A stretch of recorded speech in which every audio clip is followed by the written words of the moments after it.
So maybe this is the change. Yeah. This is the time and the place that has been noticed for a technical conference in docket number 16-035-36 in the matter of the application of Rocky Mountain Power to implement programs authorized by the Sustainable Transportation Energy Plan Act, usually known as STEP.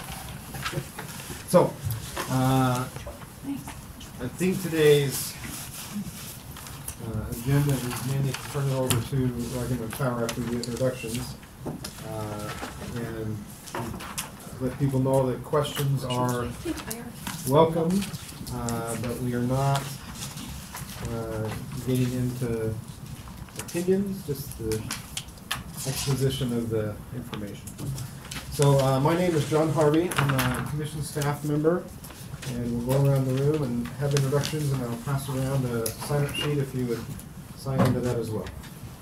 Carol Ravel, Public Service Commission. Cheryl Murray, Office of Consumer Services. Kate Bowman, Utah Clean Energy.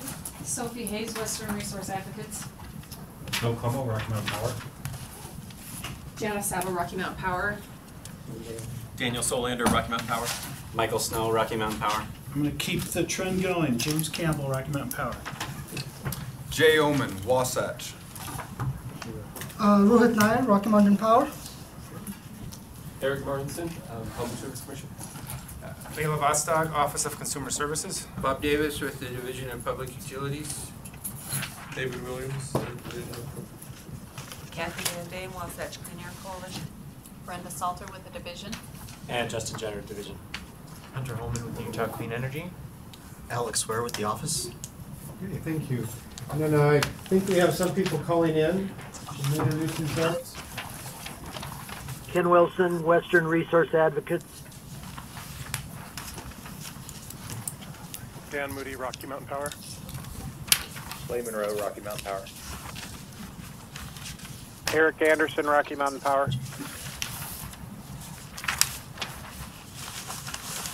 Anyone else? Okay, thank you. We turn it over to Anna. Yep. Welcome everybody. Yes, just a quick administrative question. I'm wondering if the handouts have been emailed to the folks on the phone. The 4 Rocky Mountain Power folks all have it. The Ken, is it on the commission's website? It's on the website. Okay, so on the docket page. Yes, it's on the docket page. Thanks so much. Yep. Okay. With that, I will point out that for those who didn't see, we've got the printed handout back in the corner, a presentation, and then the 3 sets of pre-submitted questions that we received from the Office, WRA, and UCE. To the extent possible, for the sake of time, we tried to weave in those questions into this presentation, and hopefully they will get answered along the way. If not, we can discuss at the end how we would answer those if we run out of time. Today with me, who will be presenting, I've got Rohit Nair, who is the witness for the ARMS project, Bill Como, who's the witness for the Battery Demand Response project, and James Campbell, who needs to move up to the table for the, I see what you're doing there. I like to make an entrance. I see. Who is for the Intermodal Hubs project. So with that, I'm going to start the presentation.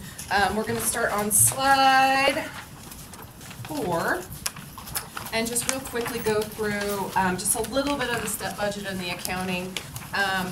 On slide 4, we just reiterate that our total funds request is $21.8 million, which breaks out to be in the other innovative technology funds, approximately $2 million for the intermodal, I struggle with that word, I'm glad I'm not presenting on that project, hub, and $3.27 million for the battery demand response.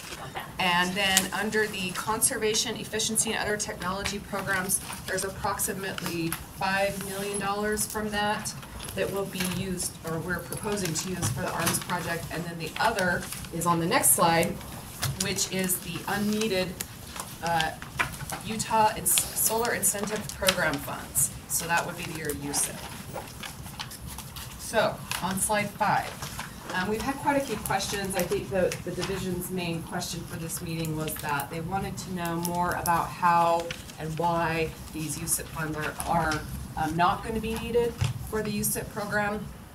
So in 2016, when we started the STEP search, or when we applied the very first application, we had an overall budget. And at the time, we thought we were going to need about $12 million or $13 million of STEP funds, so 13 of 15 of the 50 million overall STEP project,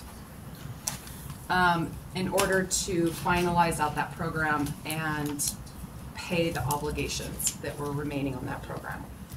So fast forward to today. At the time of the original filing, we thought we would need about $33.6 million to finish funding the USIP program.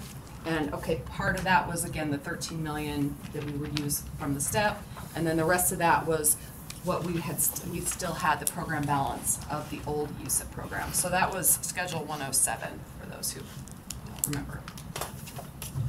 Turns out the actual funds needed are much lower because a lot of the projects that we had included in that original forecast never completed their project, never turned in their paperwork, canceled for some reason or another. So we ended up with only needing about $19.4 million of that original $33.6 million. So where that leaves us is not needing one dime of that $50 million STEP budget. Plus, of the Schedule 107, the old revenue that we collected under the old Schedule 107 that was discontinued when we started STEP, we are anticipating a surplus in those revenues as well. I'm going to pause there. Yes, thank you. So there are still funds in 107, and you are still paying out some portion of that. Yes. Okay. So we have no STEP money included whatsoever. Just your 107 collections. As of the end of 2018, about $8 million. We anticipate about $6 million in payouts through the end of 2023, which is when the very last project would finish receiving its funding. So that, you can do the math there, it's $2 million surplus before you even touch STEP funds. Now what we're going to do with that $2 million, right now it's in the STEP, the USIP balancing account. We're not going to talk about that here today, but I think look for something possibly in our USIP filing this summer.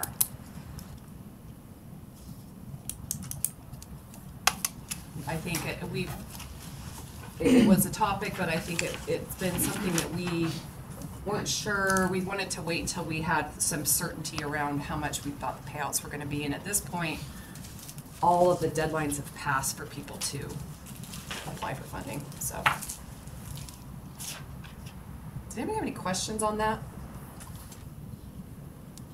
Yes, and I don't know if you already covered this, sorry. The conservation efficiency and other new technology programs portion of the statute didn't have a specific, like, pot of money going to it. Which one? The conservation efficiency and other new technology programs. So, And so I'm just wondering where, is that just money that has been collected through STEP, but that it has not otherwise been funneled into specific programs? Yeah, so if you look at the filing that we made in 2016, we presented a budget that added up to the 50 million, and we laid out the 5-year forecast. If you looked at that, it was like 5 million left over. Okay. And that's kind of where it was just put into that line item. Okay. And then right above that was the USIP, when we thought we needed 12 million or $13 million of USIP money. So now we're combining those two into, and requesting that they be used for ARMS.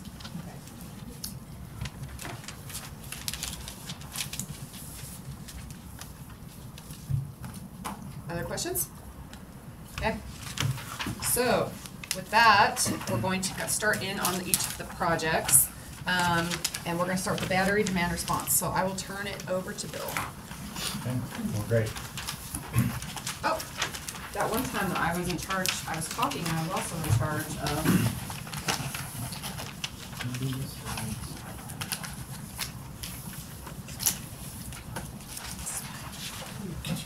Can you give me an espresso? Nobody was talking. This is why I told you I can't be in charge of the slides.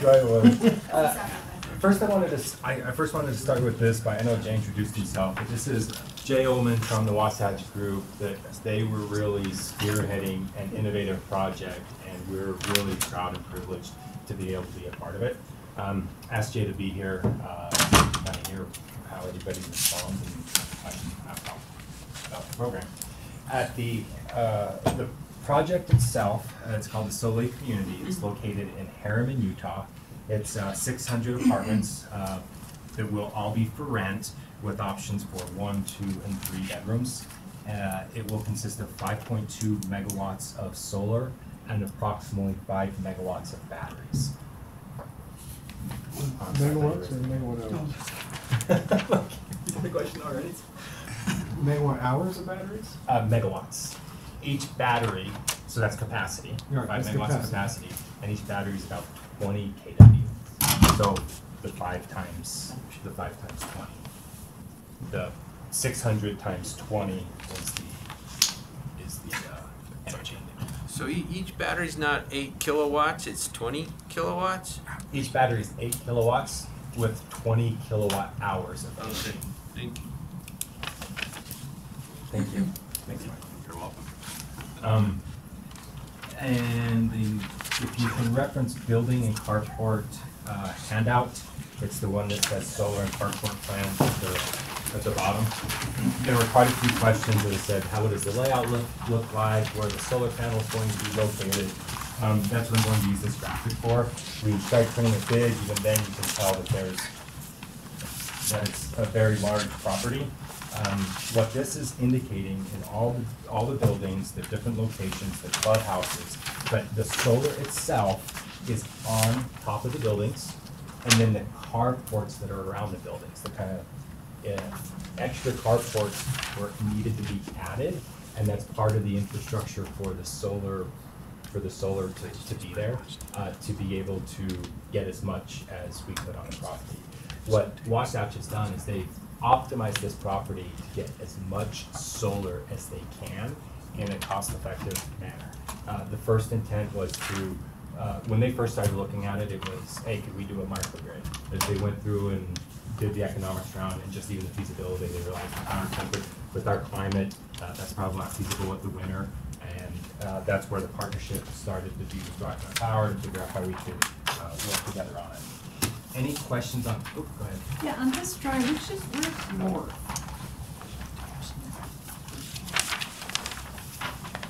North is the top. North is the top of the page. This up here? Yep. Okay.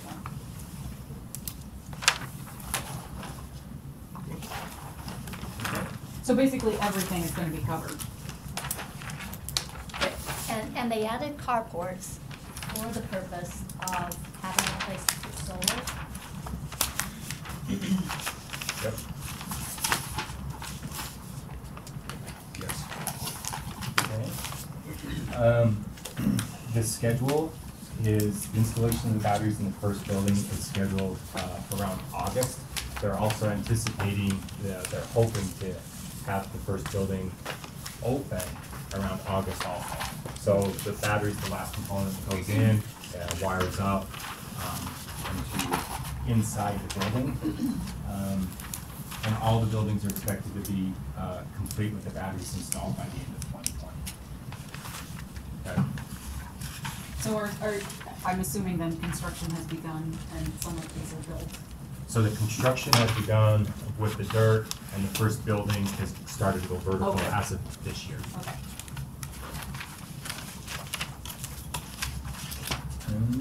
The concept is that Soleil themselves are going to own and maintain the solar and batteries.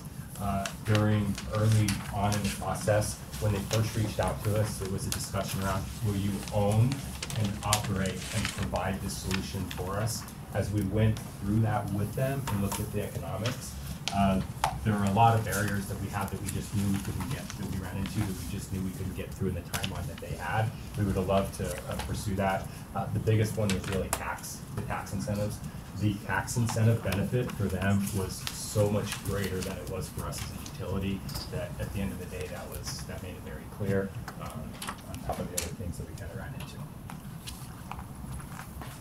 Okay, I can't remember if this is a question that's on the list or not, but, so will Rocky Mountain Power have any ongoing O&M following this It's totally on the list. project? Oh, sorry. It is, but I'll answer that right now. So It's on like every list I get. So Hay is going to own and maintain all of that. The only component that we will have, that I'll get into more detail, is the control software. So it's the platform that is it's really what the Rocky Mountain Power big piece is, to be able to create a platform for the foundation for a future utility scale demand response program if this works out.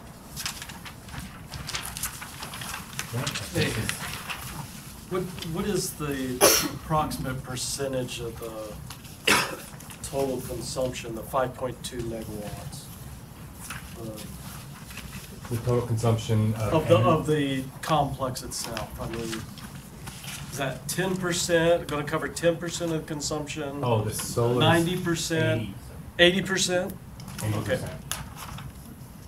Okay, that's a good question. With the majority of that occurring in the summer, Right. and the fall, and then that 20% in more in the winter. What's interesting about this project is we don't call it a microgrid, but I do refer to it that has microgrid components, because there could be weeks, maybe even months out of the year where they're completely off grid and not utilizing this. Covering their entire consumption.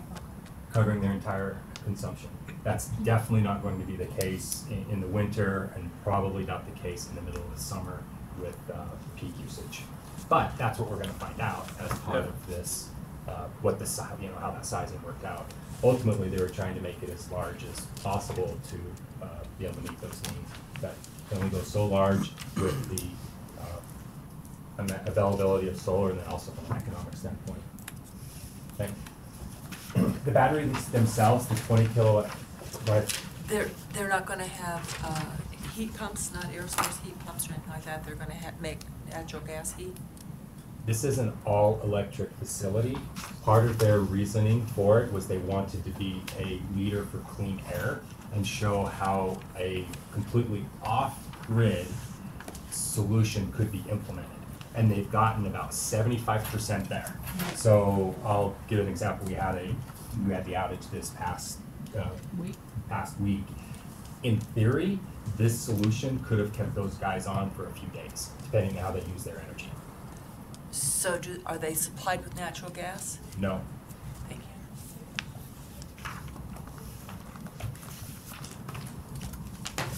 you. So the 20 kilowatt hours, depending on the time of year, the day, it could provide them a few days of energy, and then when you layer in the solar charging it, it could provide them weeks of energy. Okay. The batteries and solar are independent systems for each apartment and common area. I'm going to reference Soleil Lofts Building A. So we're on page 8 now, right? Yep, page 8. Sorry. You did tell us that we need to remind us, told so them I I got was to do a terrible better at job of saying. I tried to pawn it off on Mike, who does it all the time, and he didn't take the bait, so you all are gonna suffer. So on Soleil Lofts Building A, first is the floor plan of one of the buildings. One of the floors, there were some questions around where are the units going to be in the units in each one. And if you look at these, you can see it's identified APT, A, whatever number it may be, that says it's this one here, and it may be on the back of. Yeah, it's on the back of the. Oh, thanks. That might have looked like hers.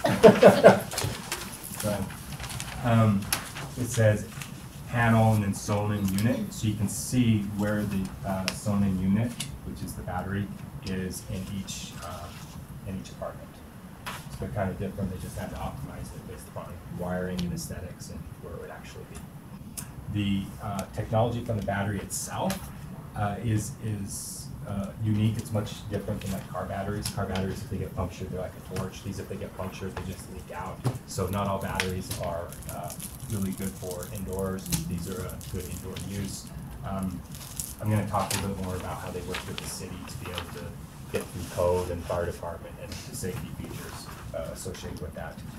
There was also a question, I'm going to refer to the last large handout, which is the one line. There was a request for a detailed one line. As part of that, I am just going to, that's the detailed one line, so those that are familiar looking at those can follow along with that. But I'm going to reference the graphic in the presentation, because it's just a little bit simpler to follow along. The way that they're wired is that they have individual panels, and the size is different for each apartment depending on the apartment size and where these solar panels are located. And so it's more about the energy that's being provided through. So it goes directly into the apartment panel. The batteries are in the apartment also, and then it goes back to the utility meter. Could you speak a little louder, because when we rattle our papers, people on the phone can't hear. I'll try. Is there a different speak? Is it, where's the Speak speaker? to the sky. The lights. That's it, I'm not saying God. I'm a loud talker already, right? Kate, I'm not yelling at you, I promise. She's in front. No, I understand. That's hard when the papers move. So any questions on that? They're individually metered, and that's kind of the one-line component of it. Okay, so each apartment basically has allocated a chunk of panels. Yep. It's wired directly. Yep. Okay. And another way to think about it, I mean, in theory, these 600 units could be distributed throughout our service territory. They could be 6 individual homes because of how they're wired and even how they're metered. Just so happens they're all just on one property. We did go through lots of different scenarios and looking at different batteries. One of the things that we were really interested in the Rocky Mountain Power side is, could they provide just a single battery for each apartment complex, maybe be less expensive, does it come before the meter or after the meter? At the end of the day, it became a technology and cost issue and also an aesthetics and size issue. Having these large batteries outside, but was a big issue for these guys, but at the end of the day, there wasn't even really a product available that would provide the needs of everything that they were trying to accomplish as part of this project. So, question? So each unit has its dedicated battery and panel? Yes. So each apartment is metered for their electricity usage individually? Yes. So there's no sharing of energy between units? So there isn't any, I will say that there is sharing from the standpoint of the flow, how it works, because they're all gonna come back to the same panel. And so if there's a need in the community and somebody's over-generating at a certain time and there's a need in the community, it's going to take that energy. But the way it's going to be looked at from a Rocky Mountain Power standpoint is it's just gonna look like a net metering customer that's exporting back to the grid, and then the other one's gonna be a customer that's importing from the grid. So it's no different than think of a residential community where there's in single family homes. Do they each pay their own electric bill? I mean, how does that work? Mm-hmm. So each apartment is going to be under, that gets us to the next slide that I'll get into more detail, is Schedule 136. Don't go there yet, Jenna. Schedule 136, they're going to be on the net metering tariff. Transition customer. Transition customer tariff. So during normal grid operation, the excess power goes back to the building panel for the apartment, and then presumably goes to the next, neighbor where it's needed. If there were a power outage, would that allow, let's say, one apartment has a much higher power usage than the other, and in a power outage situation, would they be able to share? So then, no. Then they're kind of each on their. Yeah, I said no just so people could hear. I know it's Yeah. shaking my head. I'm just trying to yell at you. Bill. Shake my head and then yell at you really loud. Hey, Bill, to be clear, behind the meter sharing. They can share, but it's always going through the building panel. And In her scenario, it will not do that, because in an outage, in Bayla's it would. In what? In Bayla's scenario, any transfer is going through the panel and being metered. It's not behind the meter sharing among the batteries. Right. Correct. And in a power outage, there's no sharing. In a power outage, the batteries will not be pushing back onto the grid. They're only providing power for the individual units. Okay. Could the solar from one unit provide power to another unit? Will you have a meter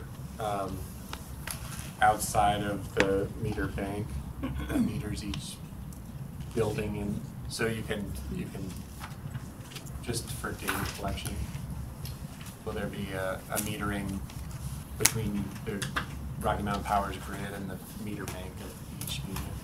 Well, there's going to be meters in the batteries for each panel, so we can see how the generation of the solar panels are occurring, and then it'll also show what the usage is. So we'll know it on an individual apartment basis, and I expect that we're also going to have some metering on our side to kind of test this out and see what we need.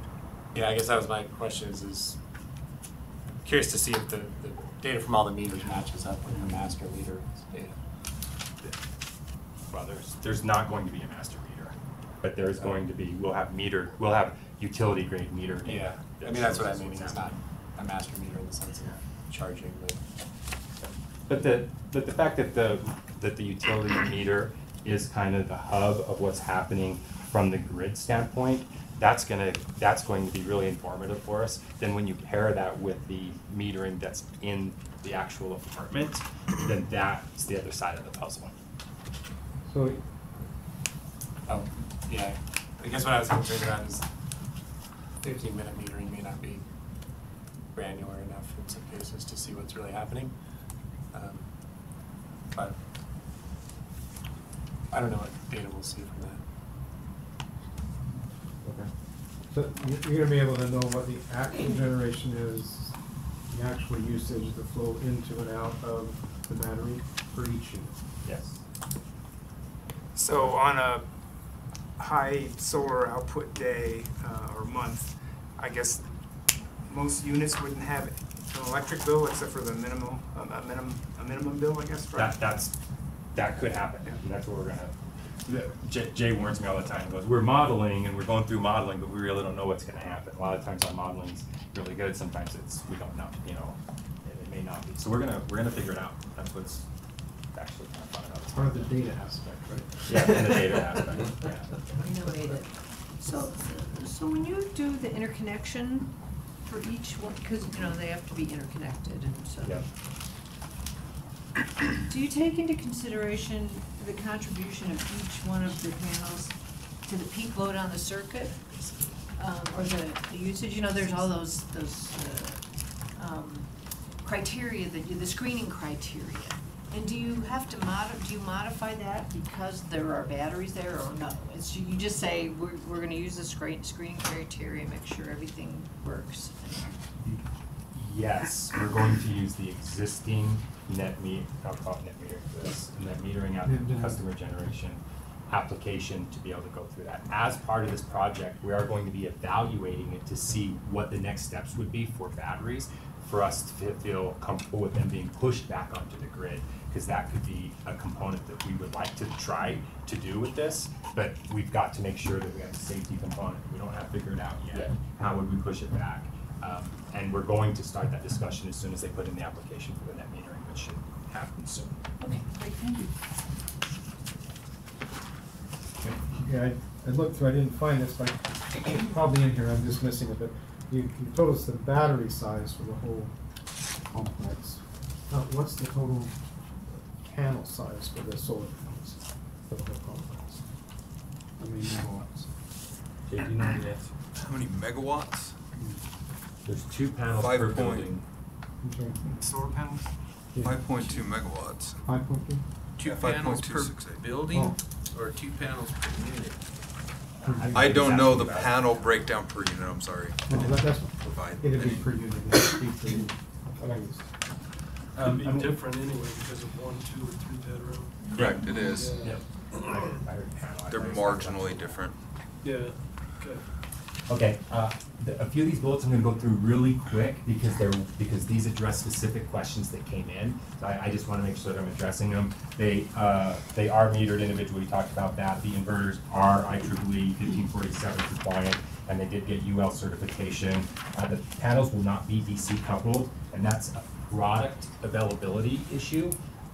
They are expecting new product to come out potentially, and if it potentially in the market, if that does, we'll consider including that for some of the older or later buildings. Yeah. That haven't already been done. Exactly, that haven't, and none of them, that will be done when the product's available, if that's even possible. So you're not planning to redo? Nope. And then charging from solar. Okay, and I covered this one. Industrial use does not expect to have the batteries exporting back to the grid for all the reasons that we just talked about. And the batteries will provide apartments with backup for outages. So in the summer, spring, it is conceivable that they could have weeks in the event of a natural catastrophe or something like that. They really could have power.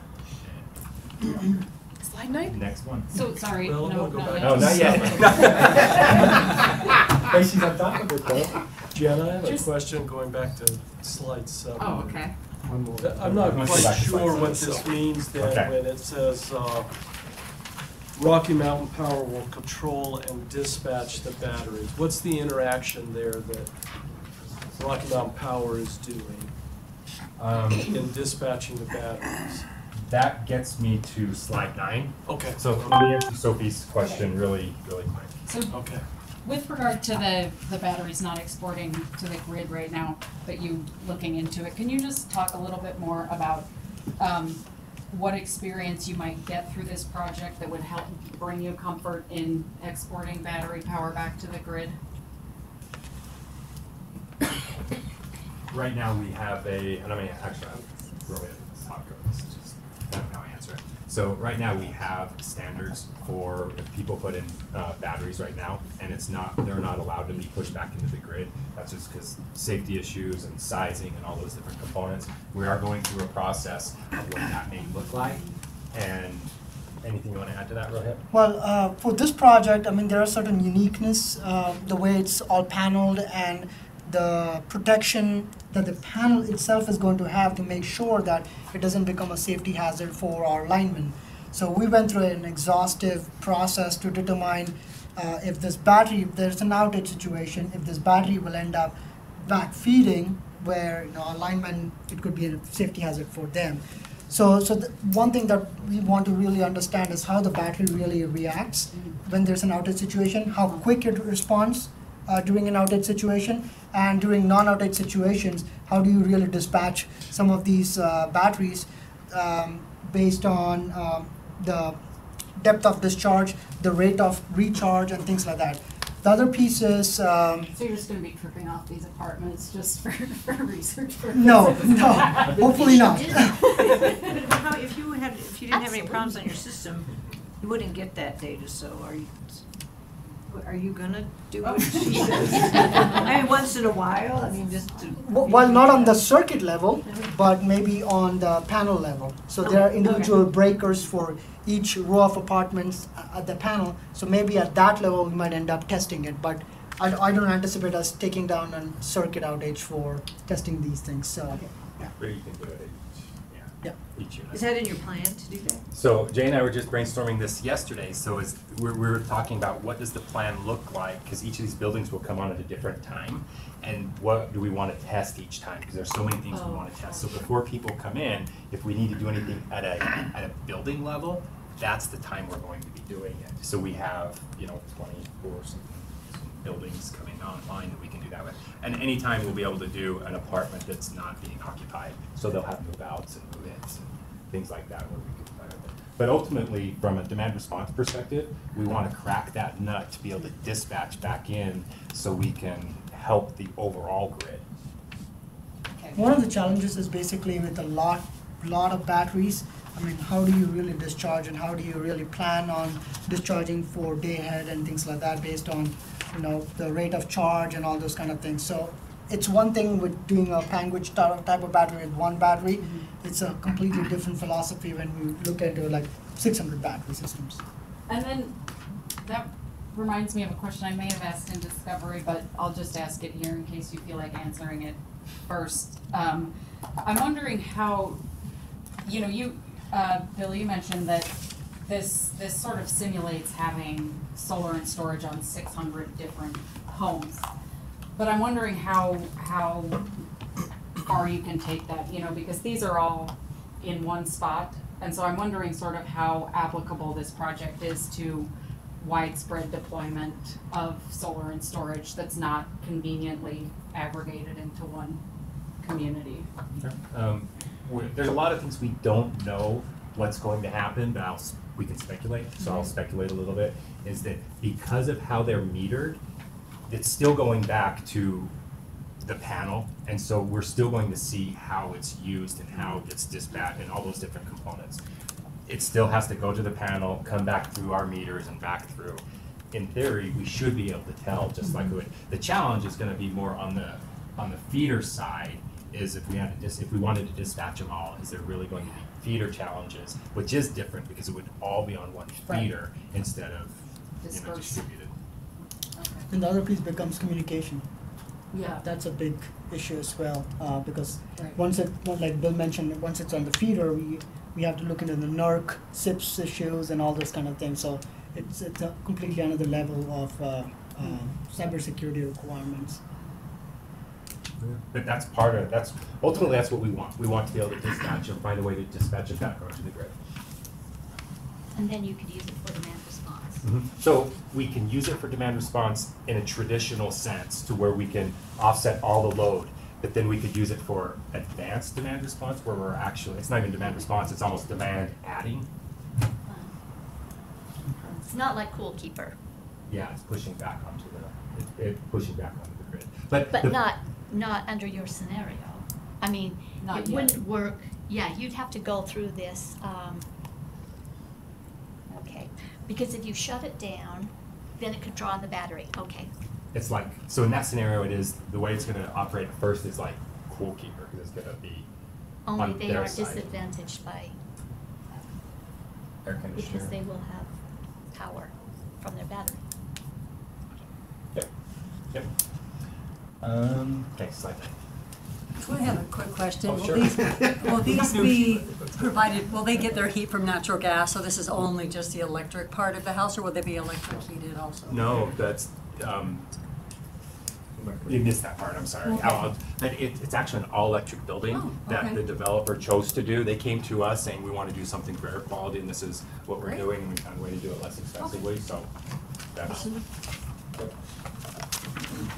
Okay, slide 9, and if I don't cover your question all the way, just have me answer it again, because I forgot. I think it was covered here. I did mention each department will schedule 136. That keeps it clean. We were looking at, do we create a new rate for this?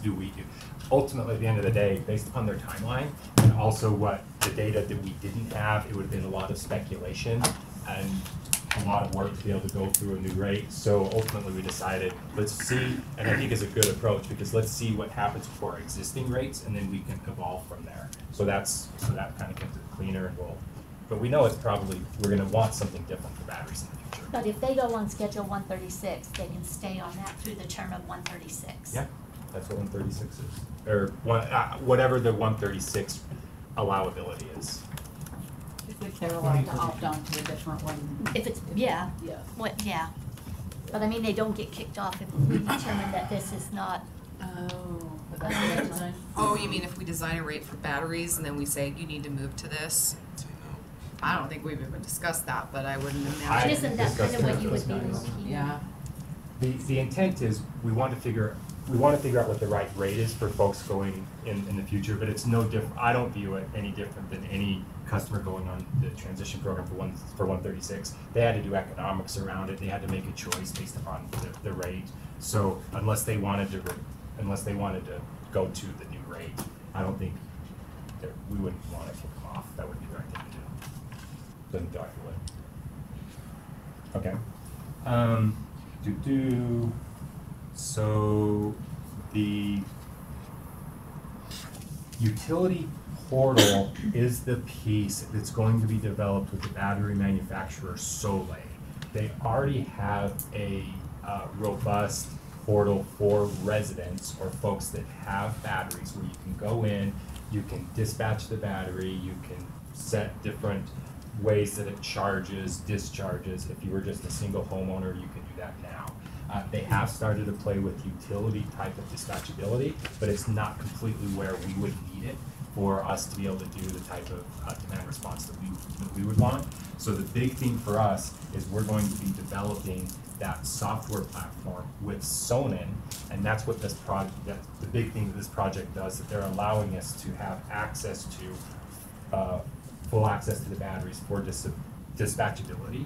And we're also going to be testing it based upon daily load shaping. See, is it best to use these batteries for daily load shaping throughout the year? Is it best to reserve them just for peak shavings? And I think it's probably going to be all of it. We're going to want to do daily load shaping plus, because there's still going to be capacity in there, you know, especially if you're pushing back to the grid. If the customer's only using 2 kW of the capacity and there's 6 kW left, and you have a need for demand response, push that 6 kW back. But those are the things we're going to play with, test, and see if it's even feasible to do it. Is that something that you would plan to do with, I guess my question is, how do you envision getting consent of those customers to override their use, or would you do that with batteries and vacant units? So we're not changing their usage. We're not turning off their power. The consent is coming with them coming into the apartment and having the batteries, and it's going to be part of the lease agreement. So they're getting energy from the solar and from the grid. The customer will not see any difference in what they're getting. Okay, it's just new territory that we haven't covered exactly. of how, you know, how much control can they give you, half the battery capacity? Can they share that, you know, for I imagine it's not free, but share that with the grid or share, you know, sell that to the grid. I don't know what you call that. But. So, an individual customer in the apartment, will they see the level of charge in their battery? I mean, do they know how much the panels are producing, how much the batteries has in it at any given moment? They will be able to. Are they gonna have any control over it though? No, no control over it. It would just be set up and they just use it. Yep. They'll have no control. Yep. Okay. So that's. So. Oh, go ahead. I guess just to clarify, so this is strictly rental units. These are not. They're not buying condos or anything like that. These are strictly rental units. Correct. That is correct. Okay. Could I ask you one question? Sure. So the control aspect that we've just been addressing, that I assume is a kind of a temporary arrangement, maybe not with these units themselves, but from a laboratory perspective or from a learning perspective. Wouldn't ultimately you'd be, I guess you want to learn what the utility, what you need to know about how these things work. And how they affect the distribution system, but ultimately, the desire would be for the occupant to be able to have control of that, wouldn't it? So that they can affect their time of use in an ultimate, you know, in some later world where we have. So not for this project. So yeah, that's what I'm. Yeah, exactly. So not for this project, but right now a customer could buy these batteries and put them in their home with solar, and they could control whoever they want with them. Okay. So the batteries are not exporting to the grid in this situation. The batteries at the beginning will not be exporting to the grid. If we can figure out how to do it in a safe manner, Okay. we will be doing that. It could be part of it. It could be part of it. Yeah, I think that's the holy grail, is figuring that out. So we can come with it. When it starts from when this says kind of monitor and control the batteries, they're being controlled just for the purpose of dispatching them back to the customer when they're using energy but their solar is not producing in the first kind of phase of it. Is that right? Correct. And possibly holding reserves with So is the company will, the apartment the renter will be aware that there's solar and batteries. That's part of the sell of the community. Yeah. They'll be aware that they won't have control over the battery, but I'm assuming that the batteries are being controlled to maximize my benefit as a renter. But Pacificor wants this information, so is there some kind of process in place, or do you anticipate some kind of process to decide how much you can change or control that dispatch for different purposes? So we're going to have we're going to go through different scenarios and test them out with daily load. The main thing that Wasatch wants to accomplish is they want the solar charging the battery, then the battery dispatching back, I shouldn't say use dispatching, going back into the apartment on a daily basis. Right. So fundamentally, that's what we're going to be working around. Then we're also going to try these different scenarios around daily load shape. When do we do that? Daily load shaping, and then do we use also the frequency response and demand response if we have a need on the times that they're not using it. Well, and that's what I'm talking about. Is there some kind of, for lack of a better word, a committee that decides how much those parameters can be changed? Artie's volunteering to chair that committee. No, I'm talking about between the owners, the developers, and the company. Are they coordinating that activity? Ultimately, or once it's built, Rocky Mountain Power just decides? Nope, there's guidelines. I want to flip this switch and see what happens. So now, I don't know if that's a good comment for him. No, we're working through the guidelines that they're allowing us to work with. Okay, So ultimately, that's the property question. That's what owner I'm asking. chooses how we can use these, and we have to work within those parameters. Okay, that's what I'm trying to get at. And will that be completed before we have to file comments on this case? No, we don't have an agreement. We don't have an agreement yet. This is Ken Wilson with a question on the phone. Okay. So the battery company is saying that these will provide backup power for an apartment or each apartment if the power goes out. But what if it's summer and the air conditioner's running and they turn on the electric oven and somebody turns on a hairdryer? You can quickly get beyond 5 kilowatts. What does the battery system do? So we've talked through that scenario with the owner, and there's going to be some guidance around that, which is for the resident. So if that happens, yeah, they probably shouldn't have their oven on when their air conditioner's on. But for the most part, they're going to have the air source heat pump uses very little energy, so that's not the big issue. The big issue is your air, like you said, air conditioner and the oven. And we're even going to test that. There's a chance they may be able to have it on. So we're going to be testing that with the first building. We're going to be turning everything on, seeing how it works, seeing how it trips out, seeing all those things. But if there is an issue, we're going to provide guidance on that. Well, that's great. I'm very interested in that test, because an air conditioner, when it first comes on, draws a whole lot of instantaneous power that can be a problem for an inverter. Yep. Yeah. Oh, go ahead. Bob's next after you. Go ahead, John. But everyone needs to still grid connected, so I mean, the appliances would all run, they just may get a little bit from the grid, right? I believe the question was. Well, the question was related to backup. Yeah, if it but was I mean, backup. There isn't any problem with them getting. During service. normal operations, there's no problem at all. So I'm curious, everyone in the room here is kind of in the know of this sort of stuff, but for the average person that's going to rent one of these apartments, what kind of outreach is there going to be to explain how this is going to work for them living there? Well, I'll speak to it, and if Jay wants to add, I'll let him add to it. We've talked about this a little bit, And ultimately, they're viewing this as a selling point. They're viewing this as a benefit for customers that want to be helping their quality, not becoming part of it. So they're expecting a certain type of clientele, so it's part of the sales process. So they're expecting people are gonna be excited about it, that realize, hey, your utility's actually, we partnered with the utility to manage the solar and the grid, and you're off, and if you get a power outage, you're gonna have some backup, and yeah, we're working through it and figuring it out. Anything you wanna add? The only thing I'd add is that our operations kind of group is working through some of those questions at this time, and I don't think they've finalized exactly how they're gonna handle that. So I know that that is a major discussion that they continually have.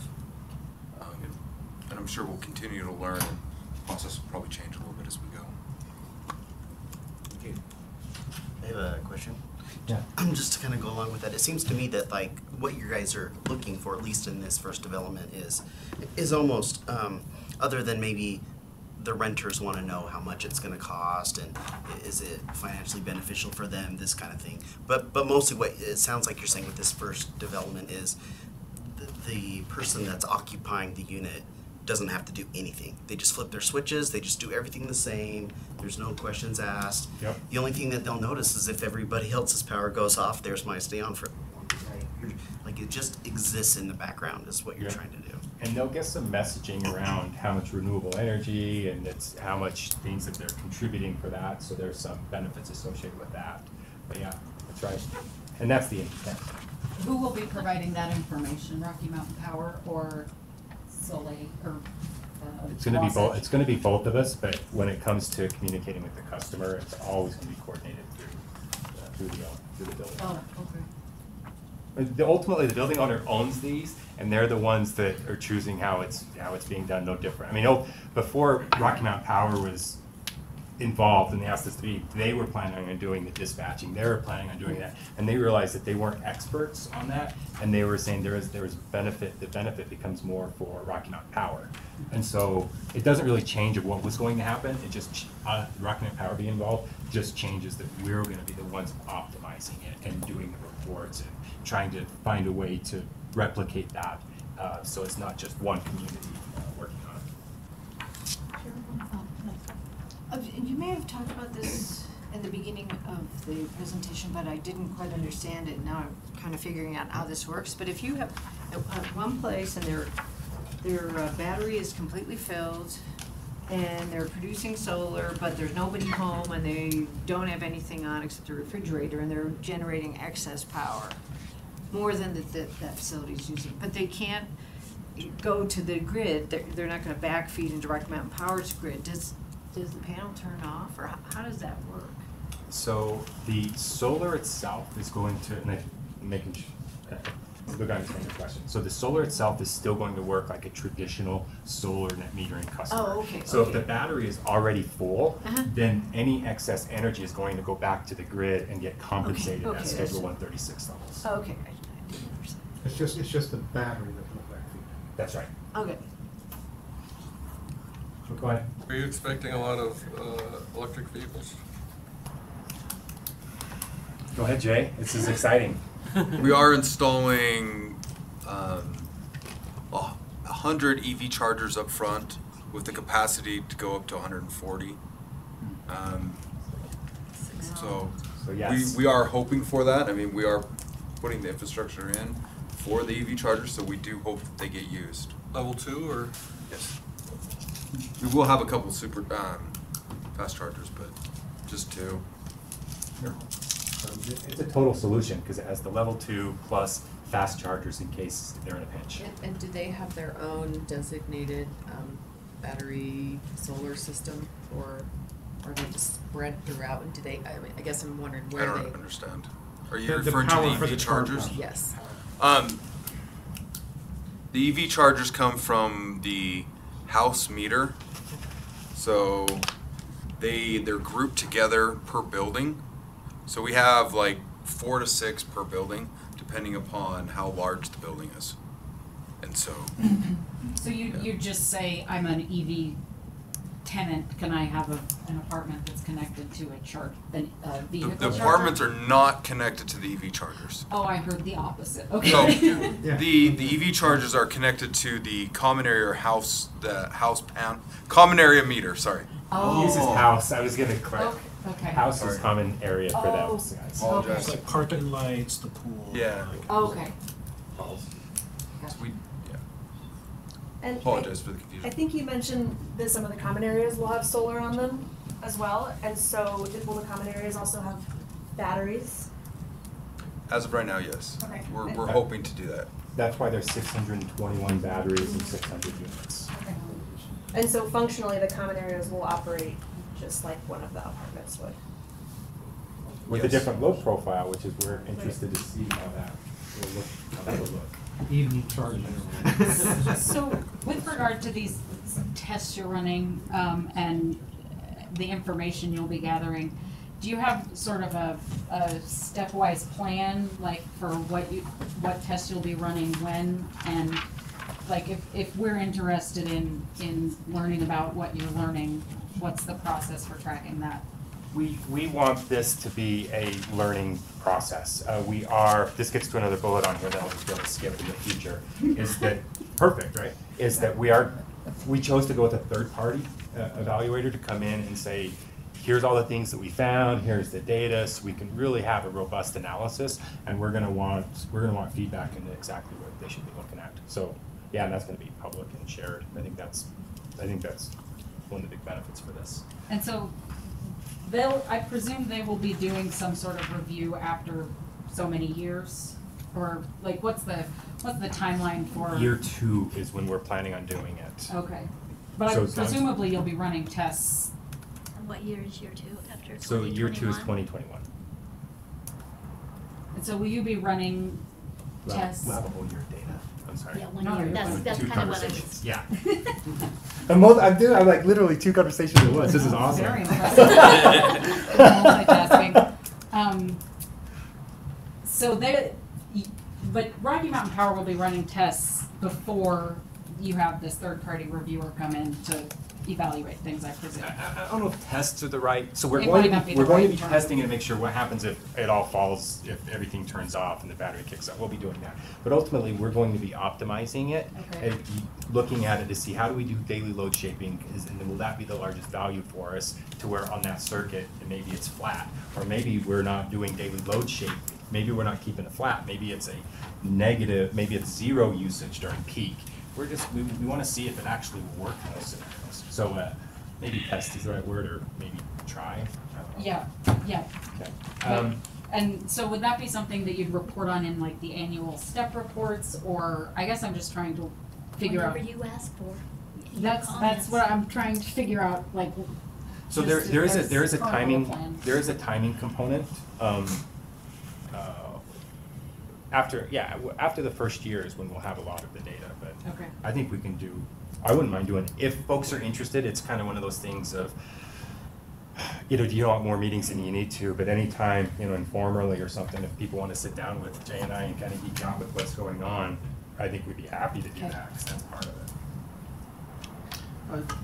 This is just a sort of mechanics questions about the way 136 billing works.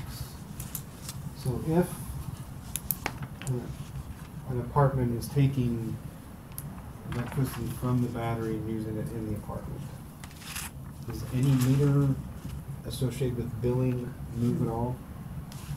It's behind the meter, so we don't even All see behind it. the meter. Okay. We don't even see it from using the meter. And just a follow-up is if, as you get further years down, you decide to start, as you said, potentially negative shape, so you're actually taking the energy out of those batteries back to Pacific Core. That reduces what's available to that customer in the future. Is it replaced? How would you do that? It's Schedule 136, so they would be compensated, and this was important for them because they need to know what they'd be compensated for. They'd be compensated 9.2 cents. If the battery's discharged, they'd be compensated just like if the solar was pushed back. So it's going to be the same rate they would It's the get same rate. if they pushed. Okay. Because they're on Schedule 136, unless we came up with a new schedule, which was designed for It was battery. designed for it and they wanted to do it. But Okay. So if the power's out and they use their battery, they get compensated? Or are you No. talking about if it goes back to the grid? Yes. In the future? yes, use future. Yeah, if they're using the battery when the power's out, there's no meter Yeah. changes. Yep. Right? Yep, perfect. That's exactly it. And it's the way I had to come to terms with it is if the battery wasn't there, the solar would be overproducing, pushing back. Where the battery just changes what time it gets pushed back. So it's still the solar energy being pushed back, just at a So time that's. the battery just essentially gives them the potential, not the guarantee, but the potential to avoid that 10% discount if they use it all in-house. If it goes from the panel to the battery back to them, it never goes through a meter. Yep, never goes through a meter. And they wouldn't get that 10%. But if it goes through the meter, whether it's from you or them or whatever, then it's the standard rates. Yes. I am on page 11.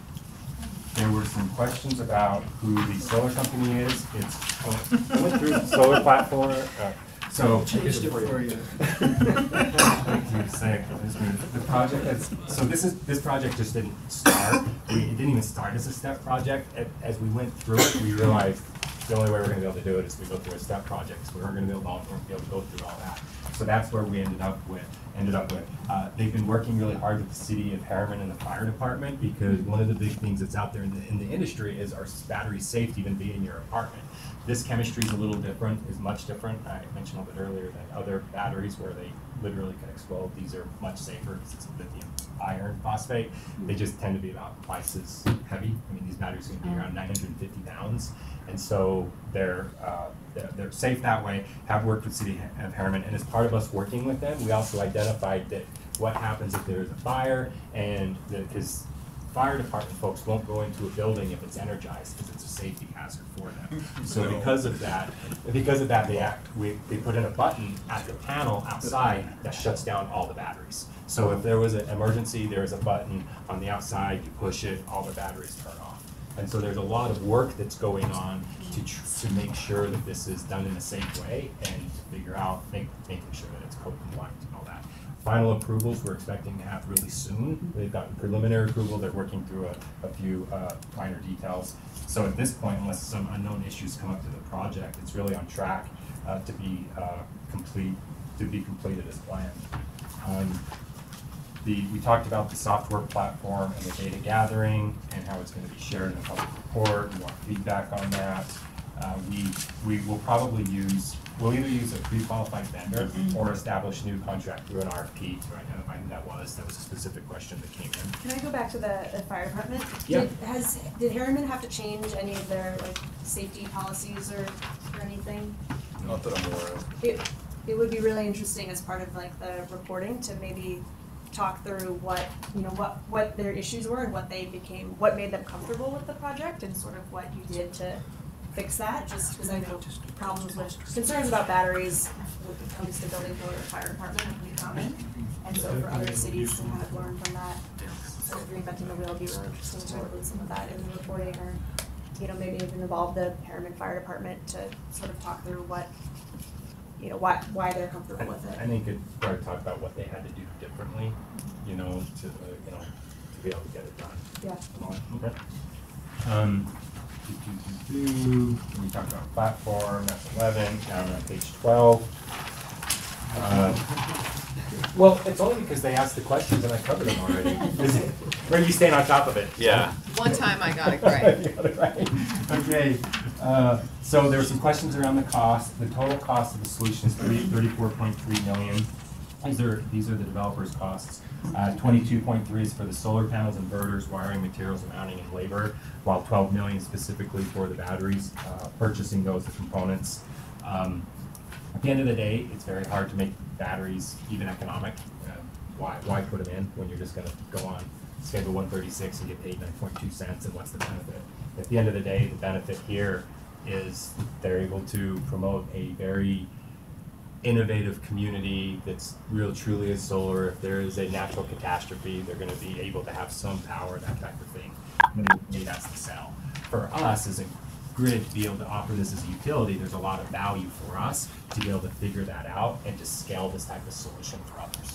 Whether that's 5 years down the road when battery costs come down, or 10, we don't know. But now, as we're starting to get more batteries in our system, which we are, we're having folks put in batteries at their homes. It helps us get it done. There's a question. What's the 1 bedroom gonna rent for? I don't have that information with me. And there's nothing novel about the battery technology itself that you're applying here, is that true, or? Well, I'd say it this way, is that Wasatch and Oric Solar did the heavy lifting on this, but then they used us as a consultant to kind of say, well, what do you think? Is this real legit? They went through, there was a time they were gonna go with Tesla. There was a time they were gonna, they looked at all the different batteries. At the end of the day, there wasn't any that checked all the marks, except for solar. This product was the only one that checked all the boxes for what they needed. I think his question is it an off-the-shelf product? Yeah, that really is more, Yeah. so. Okay. Yeah, and it is. Okay. There's been over 20,000 Sonnen batteries, and I think they may be reaching And 40,000. I think it's 40,000. And 40,000. are all of them in this realm, the Powerwall type, use the Tesla term, are they all this lithium iron? No. As opposed to lithium ion no, they're not, huh? No. So Tesla. So one of the boxes that was checked was some safety oriented, fire department approval oriented box, I guess, or something.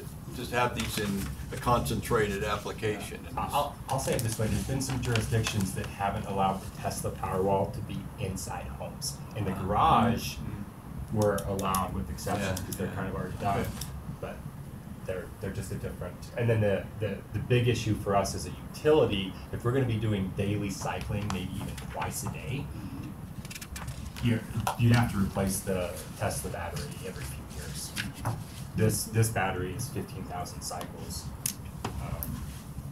20,000 cycles. It's a different chemistry. It's not good for cars because it's so heavy, right? But it's good for this type of application. It can sit in one place. It's okay. It can sit in one place. Yep, exactly. Just need a tough floor. We talked about using the 5 megawatts to manage the system. There were some questions around the system itself and what benefits. When I say system, is the utility system. In this case, we still had to design it like it was a traditional apartment because we don't know what's going to happen. And so we didn't do anything different. And that load request came in a few years ago, and that infrastructure was already in place as part of their larger development. So there wasn't anything special that needed to be done or anything special that was changed for this. You mean like design of the structure? Design of the utility infrastructure that's serving it. So our lines are still the same, transformers still the same. Your substations that are transformed. Which is standard. Yeah, so that's all, nothing new there, but maybe this will help us determine if there's some help with that. We are hopeful to get frequency response, which gets to the Coolkeeper type application. And this project, I know it is small from the utility perspective, but we're really hoping that we can implement a larger solution in the future. I think that's kind of the holy grail with this project. The residents are expected to have lower overall energy costs. And then the other benefits, this has come up a lot, is the backup power in the event of that outage, and then living in a community that is minimizing the impact of quality and utilizing new technology. And then we're hoping to use the data to inform future rate design for batteries. How does that work with looking at daily load shaping, peak impacts? Is it demand charge most appropriate? When I talked to Robert Meredith in our rate department, he's like, we don't know. We got to figure it out. But we do know that the traditional rates that we have, even 136, isn't conducive, isn't a good rate for batteries. Okay, and that's my last bullet. So now it's all open for official questions. So I'm hoping everyone got in their questions. I'm glad we're slightly ahead of schedule. Well, I took almost exactly an hour. I know, I'm proud of you. So it's your piece. Yeah, I know. One more Yes. new one, but you can finish. Go first. I was just gonna say, so, I mean, if there's some final wrap up, go right ahead. I have a question that you may not have the answer to handy, but I was asked to ask about the efficiency of the apartments, and I'm curious if you can tell us offhand like anything about the building envelope or the air sealing or sort of how efficient? Let me talk about it from the Rocky Mountain Power standpoint, and then I'll let Jay kind of add some context. They're using the Westmont program to be as efficient as economically feasible. So these things are super efficient, and they're using aero barrier, so they're going to be less than probably 1 air exchange an hour, probably 0.6. One's the goal. One's the goal. And so the challenge with it is because they want it to be a really livable community, because it's gonna have lots of windows, that type of thing, so it makes it a little bit tough. But from everything else, it's the efficient heat pumps, it's everything's on the efficiency side. What else you wanna add to that? We tried to implement as many energy efficient measures as possible that were economic. And even some of the ones we chose aren't the most economic, but we're still hoping to stay with those. We're making some final decisions on some of those this week and next week as we start to buy product. But yeah, that's where we're at currently. But we're doing our best to keep them as efficient as possible. So that also helps with the solar cost and the other items that, and also with the battery. We can maximize the battery better if we have lower energy needs overall. So. Yeah, sure. Awesome. How long do you think it's going to take to complete the entire project? 2 years from the day that we began, so about the beginning of the year. So we're 2020s, hoping when we have the last building completed. December 2020. Bill, did you say you don't have like a kilowatt hour, cents per kilowatt hour projection of what you think someone might pay compared to just a regular resident? We don't even know. We don't know. That's One what we're thing, they won't be paying the summer peak charge, right? Like people pay that are regular residents, Right. so that would be a savings. Right. We know they're gonna be on the regular schedule, so on a kilowatt hour basis, they're still gonna be paying what other people on Schedule 36 are. Their total usage is going to be less. Okay. Question here. Yep, go ahead. In your testimony, you said that the step funding was needed to make the batteries economically feasible. Can you explain that? Yeah, so this came up a lot. This came a lot internally. It's like, why are they doing it when you have Schedule 136 with solar, where the utility is your battery? At the end of the day, it became a visionary statement from, I'll say, the owner of Wasatch. He says he doesn't want to build buildings the same way as they want to build them, and so they went through the economics with the tax credit and all those things. And at the end of the day, it didn't pencil out. That's when they engaged with us during that process and asked if we would be able to provide that solution. It didn't pencil out for us. Then we started to get really creative and said, well, what's it going to be able to, what benefit do we have? Do we think it has for that life? And do we think is fair? Then we worked through a number, and that's the number that ended up with stuff. Basically the research benefit for you. Being able to dispatch it for it to Understand. So most of the step funds are going toward the purchase of the batteries?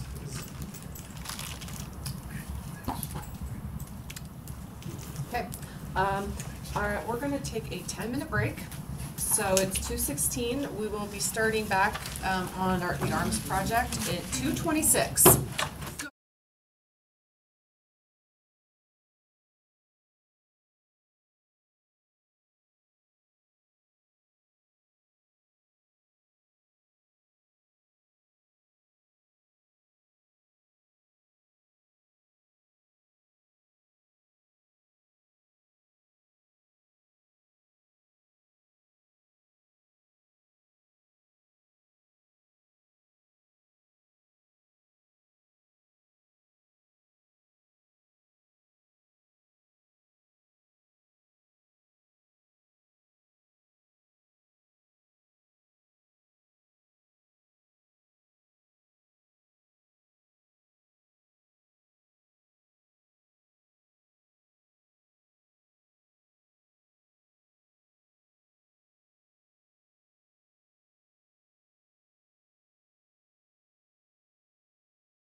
So the cost. All right. You can choose your sauce. You have to use garlic in the back. Garlic longer than 226. Let's do that. Let's just that's our business. Okay. All right. So next up is, I think Rohit, you guys. Just really quick before you start. Yeah. Before I move to that next topic, are there any final questions? Nope, okay. Yeah. Okay. Oh, I guess. Okay. Go. All right. Arms project. I'm not here to ask funding to buy guns and ammunition. That's not arms. So arms is Advanced Resiliency Management System. I presented this to one of our VPs. I was like, "What is this? Are you starting an arms race over here?" So. But anyways, before I go into some of the details of this presentation, just a couple of things. I know there's only 2 slides, but I'll try to cover the question that we received before this presentation. And the other piece is there are quite a few things on the AMI project, and we did discuss quite a bit of stuff about the AMI in our January technical conference. So I don't know how much in detail I can go again right now with 30 minutes. So I'll just be cognizant about that. The other piece is, I don't know if you all had a chance this morning to look at the press release. We won a DOE award for this proposal. So we partnered with the University of Utah and a bunch of other project partners, submitted a project proposal for the ARMS project, and we were the only ones in the Western US who got DOE award for this project. So the next step is basically going to be negotiation, and that's something that we'll be working on for the next couple of months or so in parallel to this docket. Okay, so the first bullet, what this project entails. Deploying advanced line sensor technology on select distribution circuits. I know in the presentation I mentioned line sensor technology in my testimony, and in the project proposal document or the exhibit, we mentioned both kind of the line sensor and the CFCI. You might have seen that word. CFCI is a communication-based faulted circuit indicator. So it's synonymous. The industry will say line sensor technology. It's easy to understand that, but the more technical jargon word is CFCI, which is communication-based faulted circuit indicators. So what this technology does is, if you install these line sensor technologies, it's basically sort of like a 2 feet. It looks like an insulator that you would see on the poles. What this technology does is, when there is an outage that happens on the distribution circuit, there are 2 things that would happen. One, these sensors would have an LED lamp that it would start flashing. The second thing it would do is it would communicate that there's a fault that has occurred to the company's control center. So the company personnel, the operation control center personnel sitting in front of the computer, running this giant screen of different circuits, he would see something turn from green to red and flashing, so showing that, okay, there was an outage that was detected over here.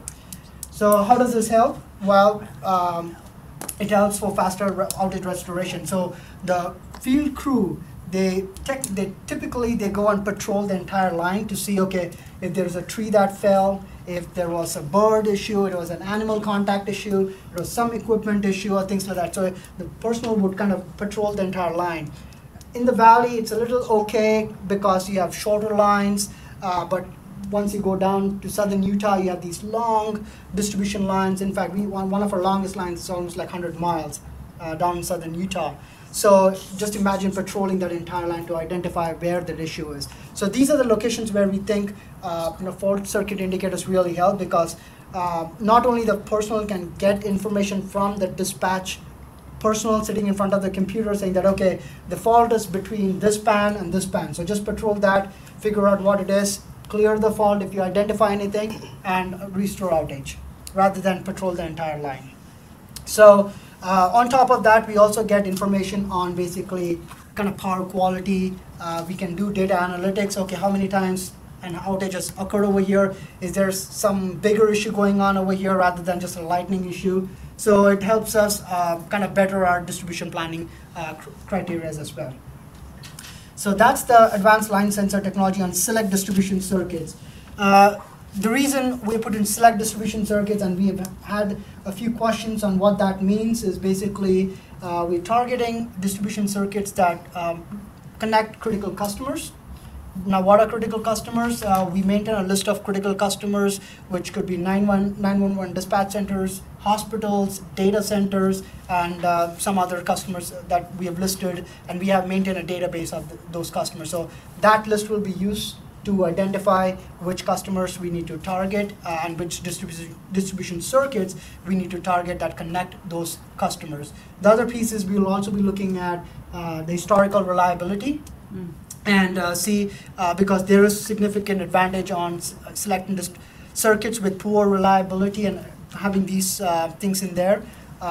So we'll be looking at both of those things to identify the list of circuits that will have these kind of deployment of line sensor technology. There's no question on this, but I'll just mention that, one question might come in your mind is, okay, how many line sensors are you going to install on a particular circuit? Well, that really depends on the length of the circuit, the historical issues the circuit has seen, the different characteristics of the circuit. So if it does not have too many taps going on, so we might not install too many line sensor technology. But if it has underground going to overhead, overhead again going down to underground, so those are the places where we think these kind of technology really helps a lot. So that's kind of some information on the very first bullet regarding CFCI technology or line sensor technology. Any questions on that? What these line sensors do, or where we're installing? Very, very approximately, what percentage of the grid would get line sensors? Is it like 2%, 20%? We are looking at approximately 50 to 75 circuits. Again, it's going to depend. So we have not done the analysis on how many line sensors we need to install, because again, we'll have to do some calculations on how much it's going to cost and if it's going to fit in the budget and things like that. So right now we are estimating around 4 to 6 line sensor spots on a circuit. And remember, one spot will have 3 line sensors because it's a 3-phase circuit. So 3 wires, 3 line sensor devices would be there. So right now we're looking at around 50 to 70 is what I would say. How many circuits are in Utah? Good question. I think it's around 1,000 or 1,200 circuits.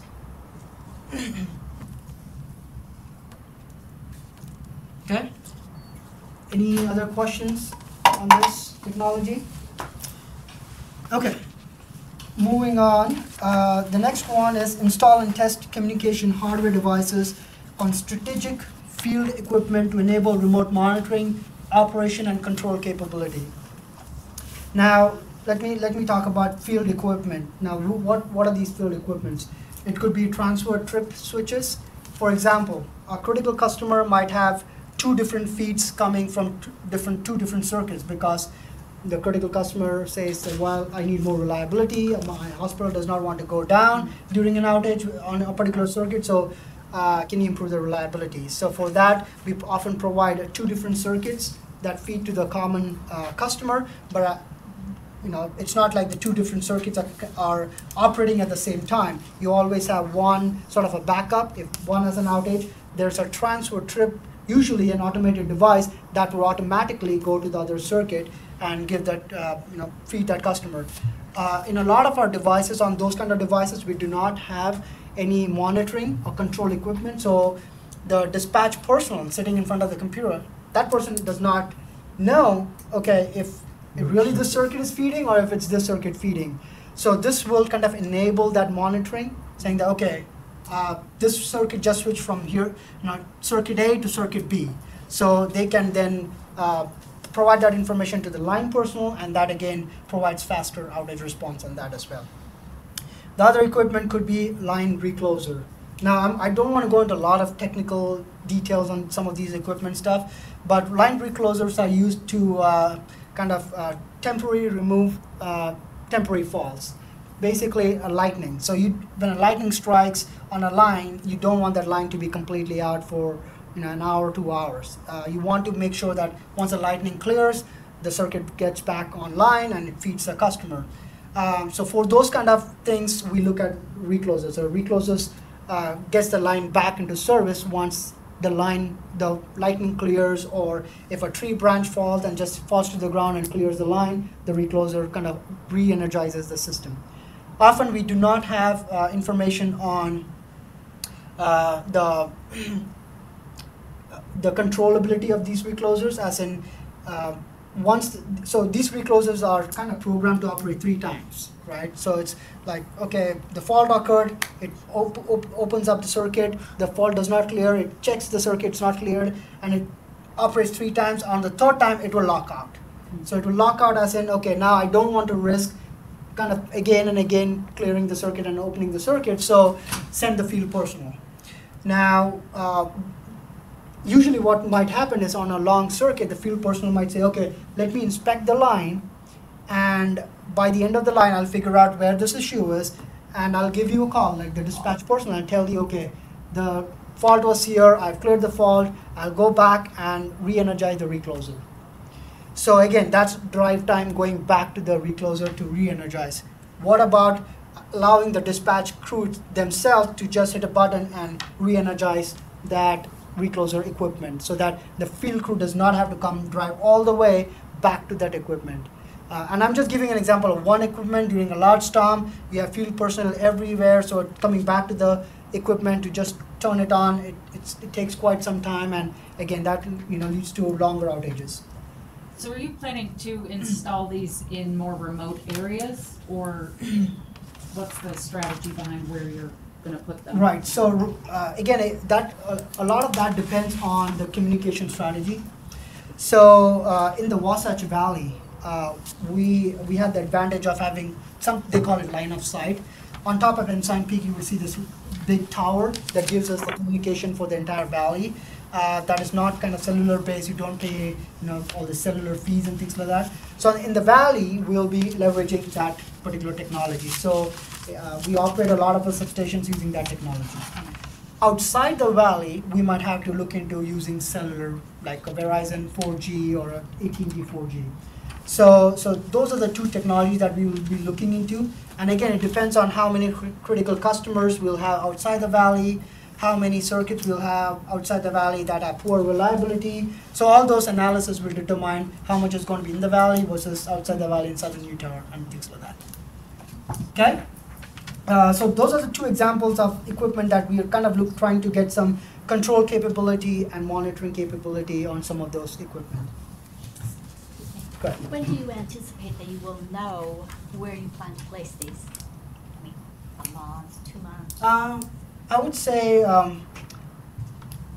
2 to 3 months is what I would say, to kind of filter out all the circuits. We've started the work, but again, we don't want to do a lot of the work based on what exactly we are going to get out of here and things like that, based on the questions we get from you, based on the comments we received from you, and if we need to make any modifications in that process, we can accommodate that. So we want to make sure that we take those things into account and then really go dive deep into prioritizing the circuits.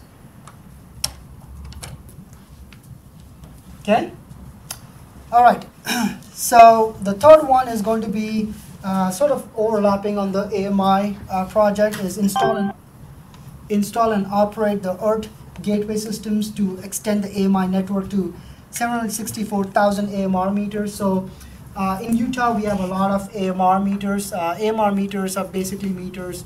It's advanced metering reading, which basically enables drive around and collect the information. So it's not possible to use AMR meters to collect the information directly into a backend server without having personnel drive through and collect that information.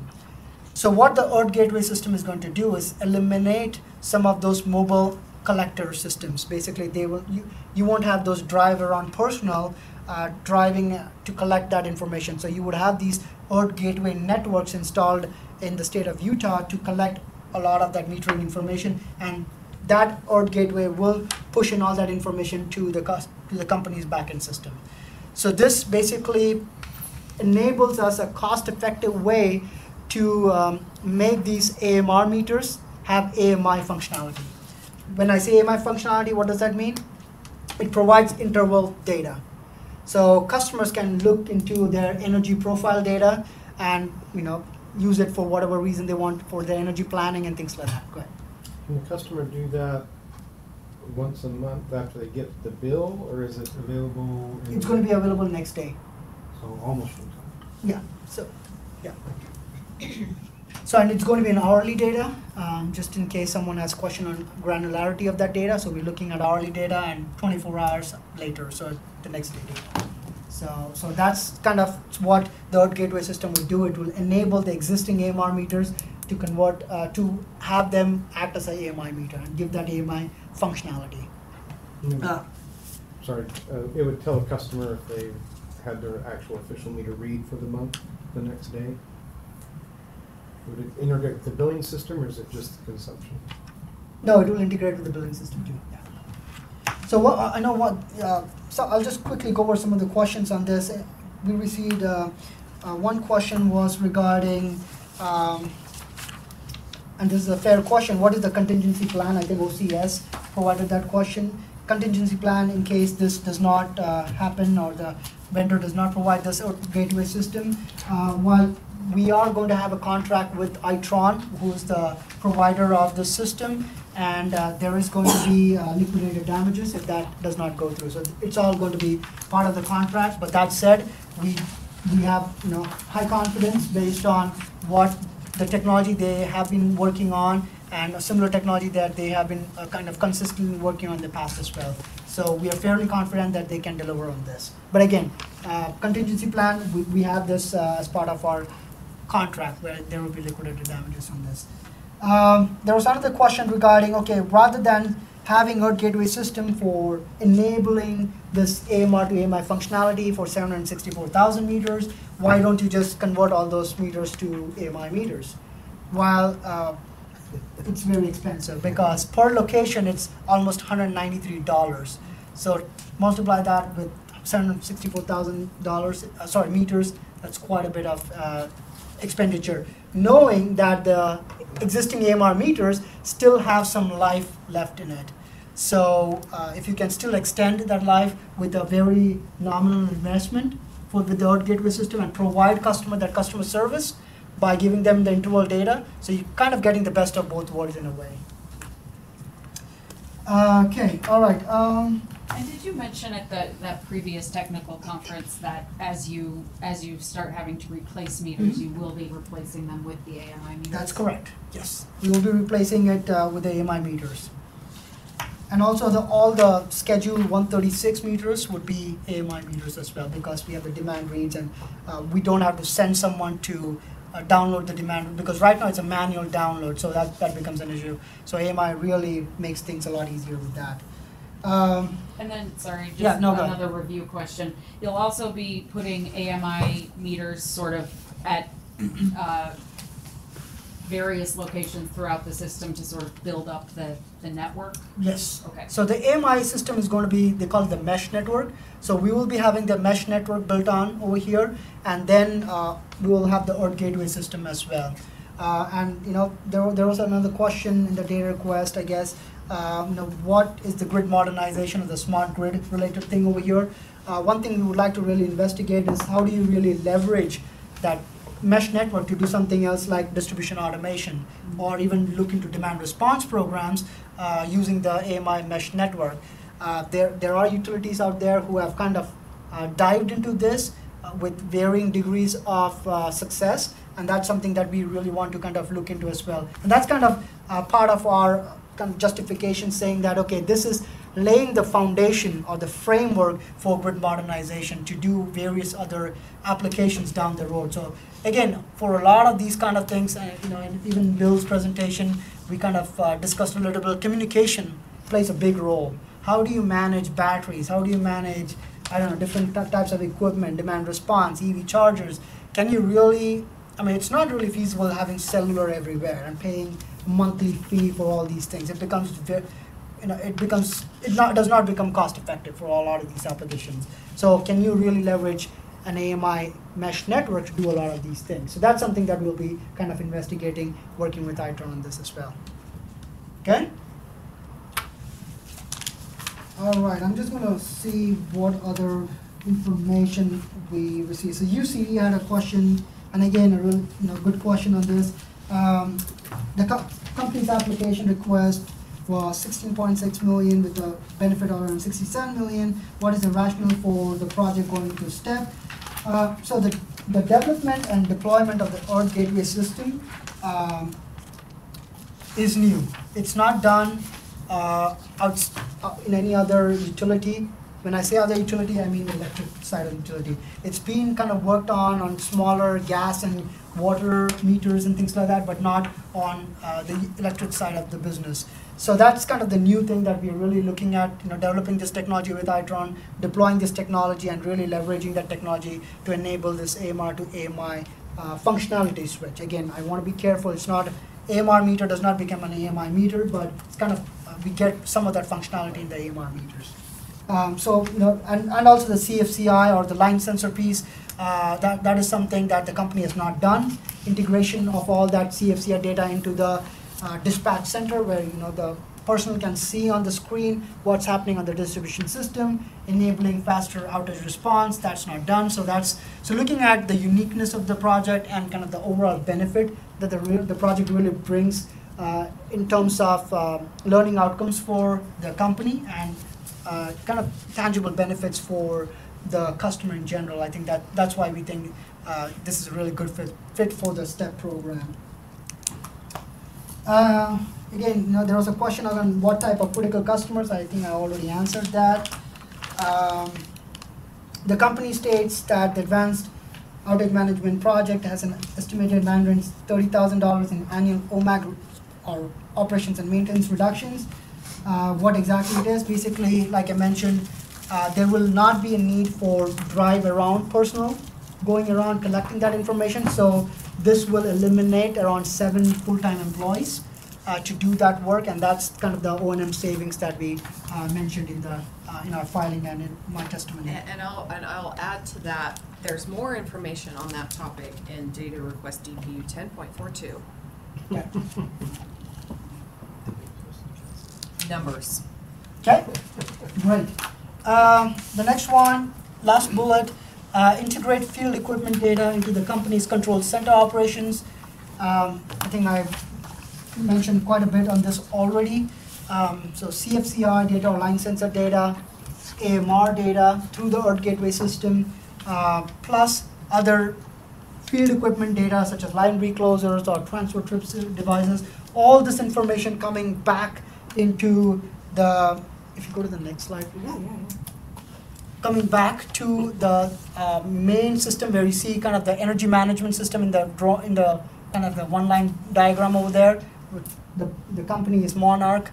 Then you have the PI system and the CADOP system. Again, these are systems where the back-end people or the control center people really look into to determine where the outages occurred, where the personnel need to go to restore the outage. So all that information will be available to those personnel for faster outage response. So we think there's a lot of benefit getting all that data, not only to have faster outage response, but also do data analytics later to build better distribution plans, capital plans to deploy the right type of equipment at the right places. Okay. Project benefits: improves customer service by providing faster outage restoration, enhances visibility into field operating conditions, outage reporting, delivers cost savings, provides customers with timely interval usage data. That's again through the Earth Gateway system. Reduction of CO2 emissions, like I mentioned, the need to drive to multiple places especially during large outages, to different field equipment and inspecting the line, that kind of greatly gets reduced with this project. So that's why we mentioned reduction in CO2 emissions with this. And again, provides a platform for future smart grid applications, like I mentioned, distribution automation and a lot of other things that we can kind of look into in the future. So this basically lays that framework to do some of those kind of applications in the future. Okay. Any questions?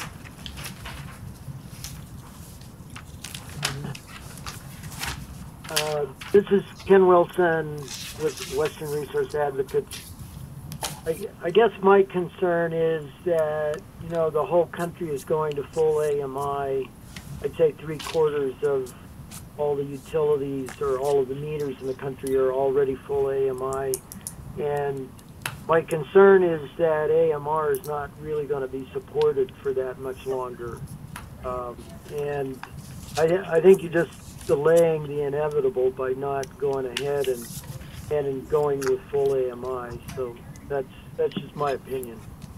So just on that, Ken, you know, we haven't received any word from Itron saying that they do not plan on supporting AMR meters after, you know, 2020, 2030, 2035, 2040, and whatnot. So regarding support from the vendor for those meters, we don't think that, you know, they're going to stop the support for the AMR meters that have already been installed out there. But again, you know, over the next many years, you know, as these meters start reaching their end of life, these meters will be switched to the AMI meters. So it's basically a gradual shift to AMI rather than sort of a kind of shock and awe for replacing all these meters and you know, having millions of dollars in investment when you know that there's a lot of life left in some of these AMI meters already out there. So thank you. A follow-up question. So as you switch slowly to full AMI, is any of the investment you're making in this current project, will any of that be essentially wasted, or is it all applicable? So there are multiple aspects to this. There might be a few locations, again, where the mesh network might not be the most cost-effective thing to install. Again, this might be in, you know, the fringe areas or in the borderlines and things like that, where the mesh network might not be cost-effective as in installing the mesh network over there. It might not even be cost-effective to put in cellular communication or having manual meters reading over there. So in those kind of conditions, we might still leverage on the Earth Gateway system to get information from those meters. The other piece is we kind of continuously keep looking into other opportunities where we can leverage the Earth Gateway system to read other meters. You know, we have municipals around over here, around that big service territory as well. There might be water meters, gas meters that we can sort of look into as well. So those things kind of are ongoing discussions, ongoing research that we are kind of working with Itron and some other people as well. So I would just say opportunities are under consideration on a lot of those things. Did you say that the new advanced meters were about $200 a piece? $193 installed per location, yes. Okay. Any other question? Yes, question. So any questions that we submitted that weren't specifically answered, do we have to rewrite them as a data request, or will we What did we miss? Yeah, please bring it up if I missed anything. I mean, we've got here. we could probably do another 5 minutes, so. Right. The intent is we're trying to answer them all. Right. Unless I've already said, go see this other DR. One thing, okay, I'll just look at one over here. I might have missed this one. As a company works to determine the optimal locations for the Earth Gateway system, what size service territory is being considered? I would say the entire state of Utah is being considered. And so right now we have already provided geotagged information to Itron so that they can give us how many Earth Gateway systems would be required to cover the state of Utah. And using a lot of that information is how we come to kind of the funding request. We do not have information on where exactly, what is the GPS coordinate of these Earth Gateway systems, because once this project goes live, then field crew will go out with the vendors, people, and will identify, okay, this is the pole that we initially identified. Does this pole have the right strength?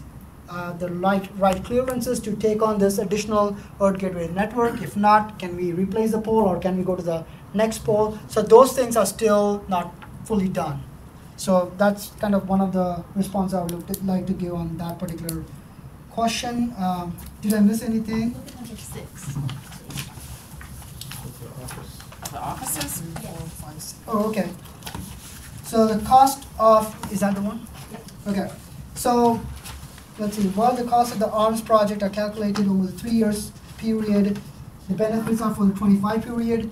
So after the installation is done, the 3-year period gets completed, right?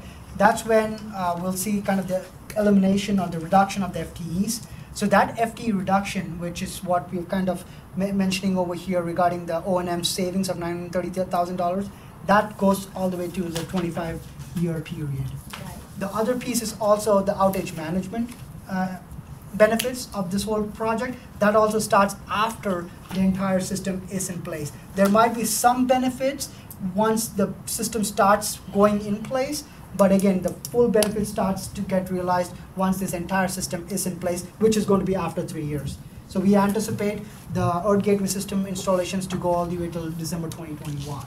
So after that is when we'll start to see all these benefits flowing in, and that's why we have projected the 25-year thing for this. So there are no costs beyond 2021 associated with this project. With this project, that's correct. So, I think I read in there somewhere that you're moving certain costs over to another area, is that correct? So when I say this project, I mean this STEP project. Right. Yeah, so there's a bigger AMI project, which basically is about installing the mesh network and some of those things. So a lot of that moves into the other piece. So We'll write a data request. Okay, yeah, and that's why, there was a couple of these that I thought it's hard to like thought you might. provide a cost, but you know, it's thought hard you to, might. yeah, so we'll take number 6 and I'll just submit, I mean, if you wanna write it and write it differently and submit it, okay.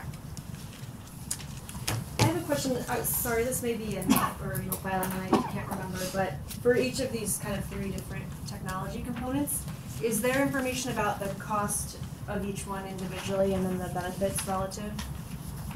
The relative benefits for each piece? So like, you know, the reclosers will cost this much and have this many benefits versus the So CFCI? we know the cost, but the benefit is basically because all these information comes to the common point, so the benefit is sort of aggregated. Okay. So the benefit is, you know, we can't piece out the benefit of having 5 reclosers coming into the control center versus, you know, 10 CFCIs coming in, things like that. So the benefit is all this data coming into the control dashboard, control system dashboard, and then the decision making going on from there. Okay. But the costs have been included, you know, for all those things. Okay, is that in the filing, the cost of each component? Uh, Individually rather than this? I don't think the cost of each individual is broken down. We broke it down based on the years, but not each individual component in there.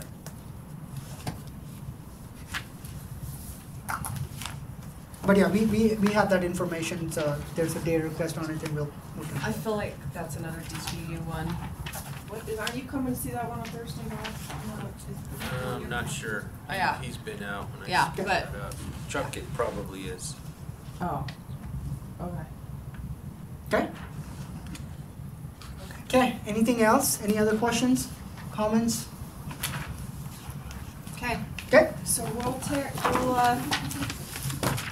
last but not least, intermodal hubs project, and like I said earlier, James Goble's here to go through that one with you, and he's got a couple of guests, and I will let him introduce his guests. Yes, I'm happy to introduce Professor Regan Zane from Utah State University, who's You might remember him from the Fun Bus. Oh, yeah. You guys remember him from Fun Bus? Yep. Nice to see you again. he also runs a fun bus to Wendover. We don't remember him from that one. No. Yeah, and then Hal Johnson with UTA. He's project manager and kind of extraordinaire at UTA. Does a lot of the kind of fun. He's been leading their electric bus projects as well. So, so they are critically involved. You're welcome to come up. So they're critically involved, so I invited them to come. And actually, since Regan is much more informed about it, he's actually going to talk about one of the slides. So instead of me pretending, I understand how I'll talk about it. But really, this kind of the first what the intermodal hub, what we're really talking about is developing control systems for electrified transportation network. Well, at a single location that has multiple transportation modes, that's an intermodal hub.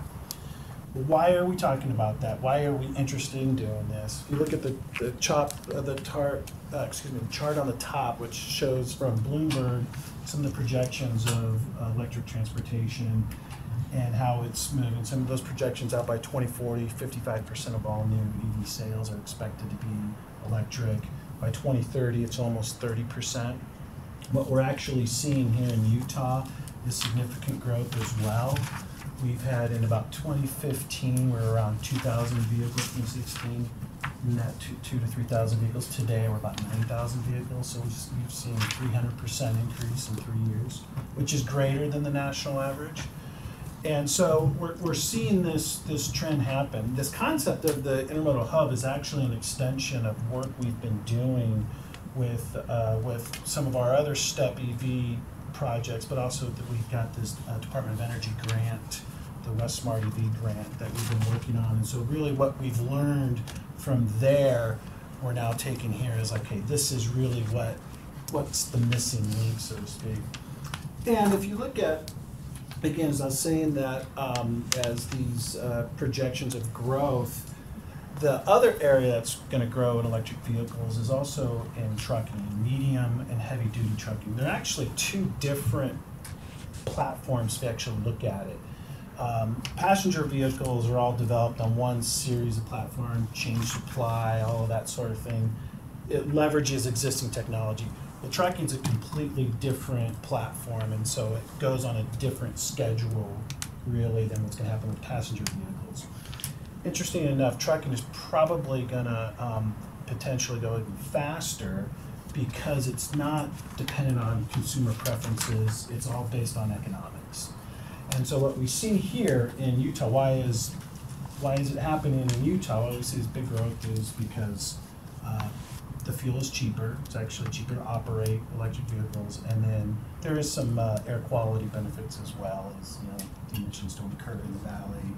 And just a little comment on coal cars, because I hear this all the time, that even if the power is supplied by coal, it is actually still cleaner, reduced emissions than if it was with internal combustion engines. And that's because of scale, of efficiencies. You got 1 million little internal combustion engines driving around versus even a coal plant, one central location, highly efficient, versus 1 million of these driving around where most of that energy is lost as heat. Coal plants captured as heat. But even in our system, we're not all coal. We're only a little over 50% coal, so with about 20% renewables and the balance natural gas.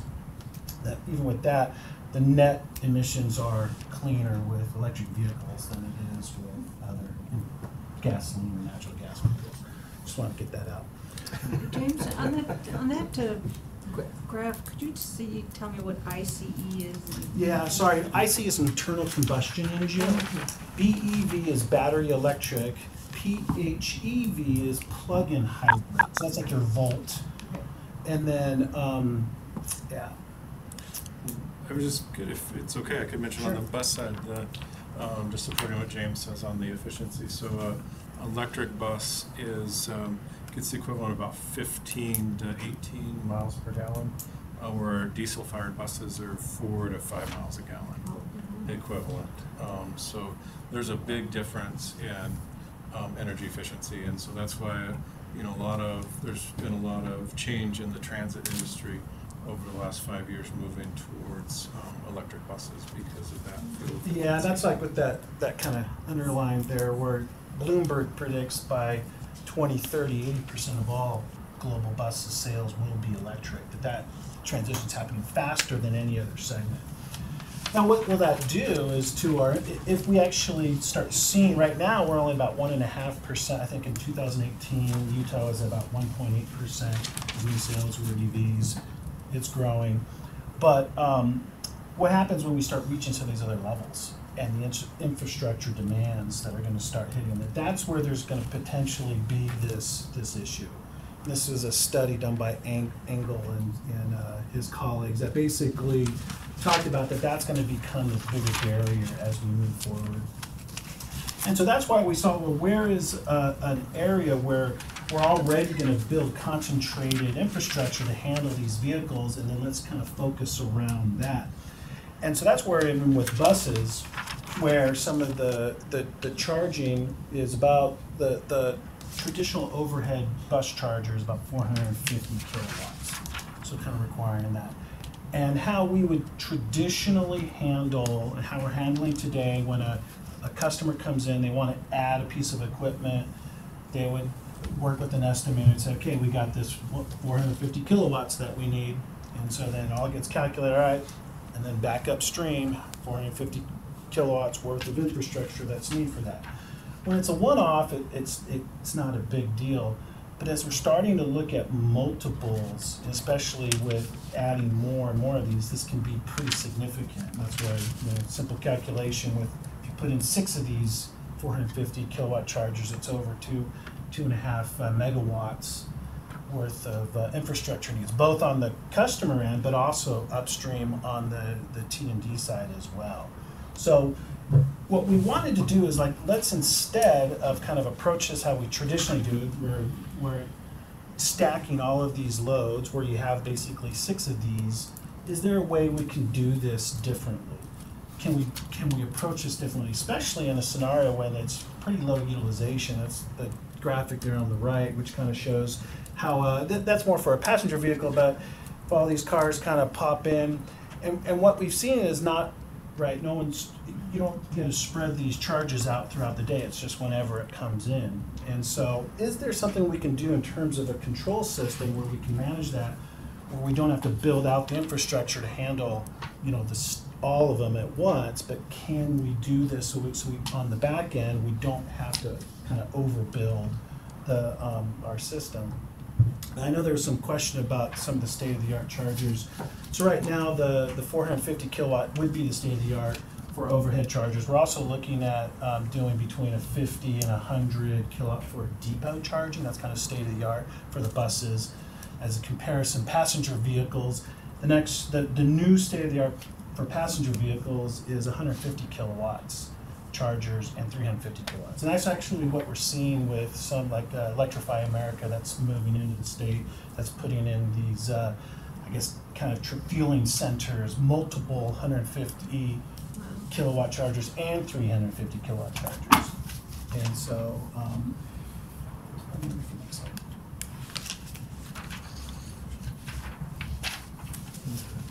you're done, I guess. I hit end instead of next. Hold on. Close your eyes. This is, wait. Yeah, there we go. Okay, so what?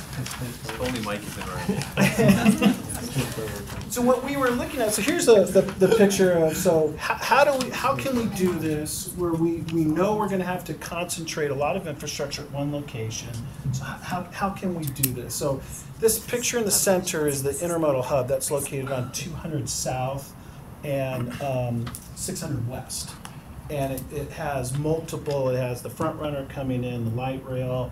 This is where the bus, there's already a bus garage there, but you'll have electric buses coming in there as well. There's about 8 different meters that serve, and the loads in the couple megawatt range. That's without the electric buses. We also have electric snow melt. An electric snow melt for the, yeah. On the commuter rail platform as well. And so if you look at on the left, that top, that's a typical load kind of profile when the light rail comes by. So what happens is it comes by a station and just spikes up and then drops off. What is the peak when it goes by? So it's about a megawatt or so. Now it's spread over multiple meters, what we're seeing is. So right now, but it's in the what, megawatt, it's in that about a So megawatt. charges as it goes by? Well, this No, is for the track, light rail, for the Uh-huh. tracks train. and how It's much it just pulls out. using as it goes by. Yeah. Yeah, there was another question about regenerative braking. I don't know, that's not really part of this project, but I don't know if you wanted to, I don't know about light rail. Was that your question? I think It was your. Ken's question. Oh, okay. So I, We're Yeah, not, there's a, well, I'll just make a comment. We're not gonna, this project isn't trying to redesign how UTA designs their trains and buses and that sort of thing. It's just really how to manage the energy flow, but. Yeah, and I don't know specifically on the regenerative braking. I believe there is regenerative braking on the train, but I'll have to confirm that. I'll just comment that the plot here in the upper left-hand side is an excerpt from a planning study that was done for UTA when they were putting in some of the infrastructure. This is a simulation that was calibrated to the same trains that they're using for the tracks, and this is showing the current requirements for that train as it comes by. Much of the spikes are because you accelerate most of the energy is when you're first accelerating, because it's to get the mass moving.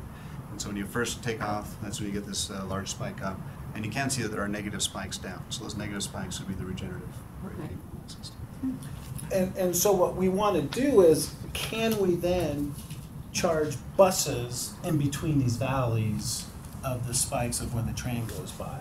So how do we utilize, because now we have this scenario of kind of low utilization, but we built the infrastructure to handle it. Now can we put in a bus in between there? And so, and then once we get the buses in between it, if we still have gaps, can we fit trucking, delivery trucks, kind of open it up to the public, and then other vehicles that have high usage of like ride hailing with Ubers and Lyfts, where kind of down the road where we see we're going to need this infrastructure, how do we increase utilization so we can avoid this peak but really have more of a flat?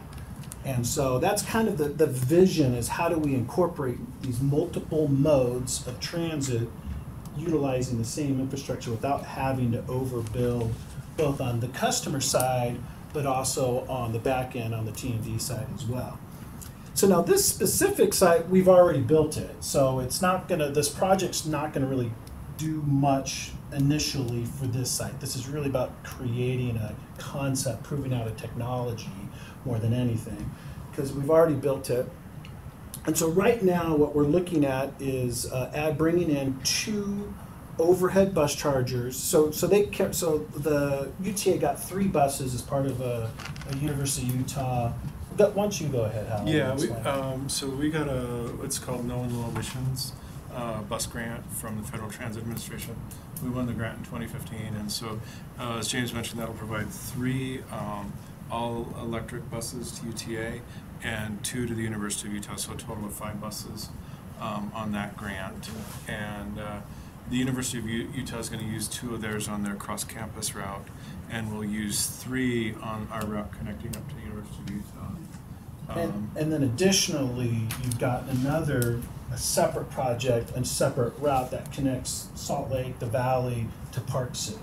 So there's 2 more buses that connect up to both Summit County and Park City's transit system up there.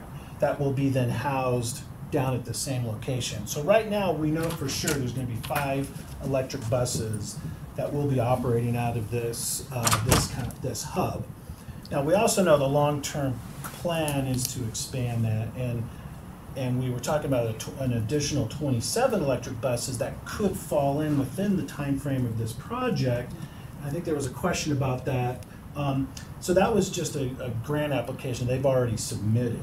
Yeah. Now, I don't know if you got it or what the step. We're still waiting to hear back. Yeah, so on that. we're still waiting to hear back. I think there was a question whether or not we would actually do the project. Is this project contingent on that?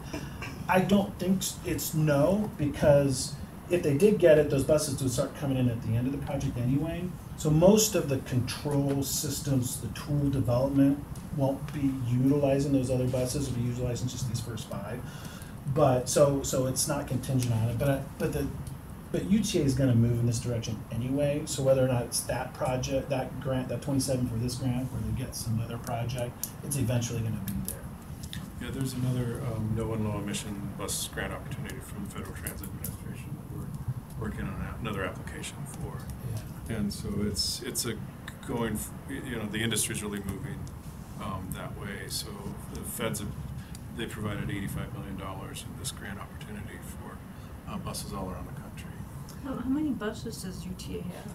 We have about 450 40 and over-the-road coaches, and then another 100 and some odd paratransit and smaller vehicles. And then we also have a pretty significant support vehicles as well. So we're, all those potentially looking at electrification in a lot of those areas. And as a comparison, California through mandate is requiring 100% of all their buses to be electric by 2040. They've already gone down this path. So this particular project would look at the two 450 kilowatt overhead bus chargers, plus we would have an additionally 3 bus depot, even though the plan is to expand that out to 6 overhead, and then eventually expand, what is it, 10 or 12? Yeah, well, the 10 boxes that could support about 30 buses. Yeah. So it will expand beyond that. And then the other dynamic that, as I was mentioning, what we want to be able to do is study this capability of, right, the train goes by, you get the buses in there, and how it would work is, and Regan will go over the actual technology in a little bit, but it's like when these buses come in, because the buses that UTA's, they're not on just the same route, goes up and back, a bus comes in and changes to the next route, and changes to the next, so it's very dynamic, and there's a dynamic scheduling process. So the vision is when a bus would come in, the control system would communicate with it, knowing what's the state of charge of the bus, where is its next route, what are the next buses in line, so it can calculate all that, knowing what the train schedule is that's coming, and so it can kind of distribute it efficiently and effectively, so we can fit all of this load within these kind of valleys so we can kind of manage this peak. So it would basically like shut off the chargers when the train comes by? Depending on, there'll be and I'll let Dr. Zink go in a second, there will be a prioritization, so preferential, so when the train goes out, but yeah, you could, depending on where the route is, which bus is in at which given moment, but I think when the train goes by, it's not for very long. Yeah, you can kind of see those spikes when the train. Yeah, what's the timing on that? I couldn't.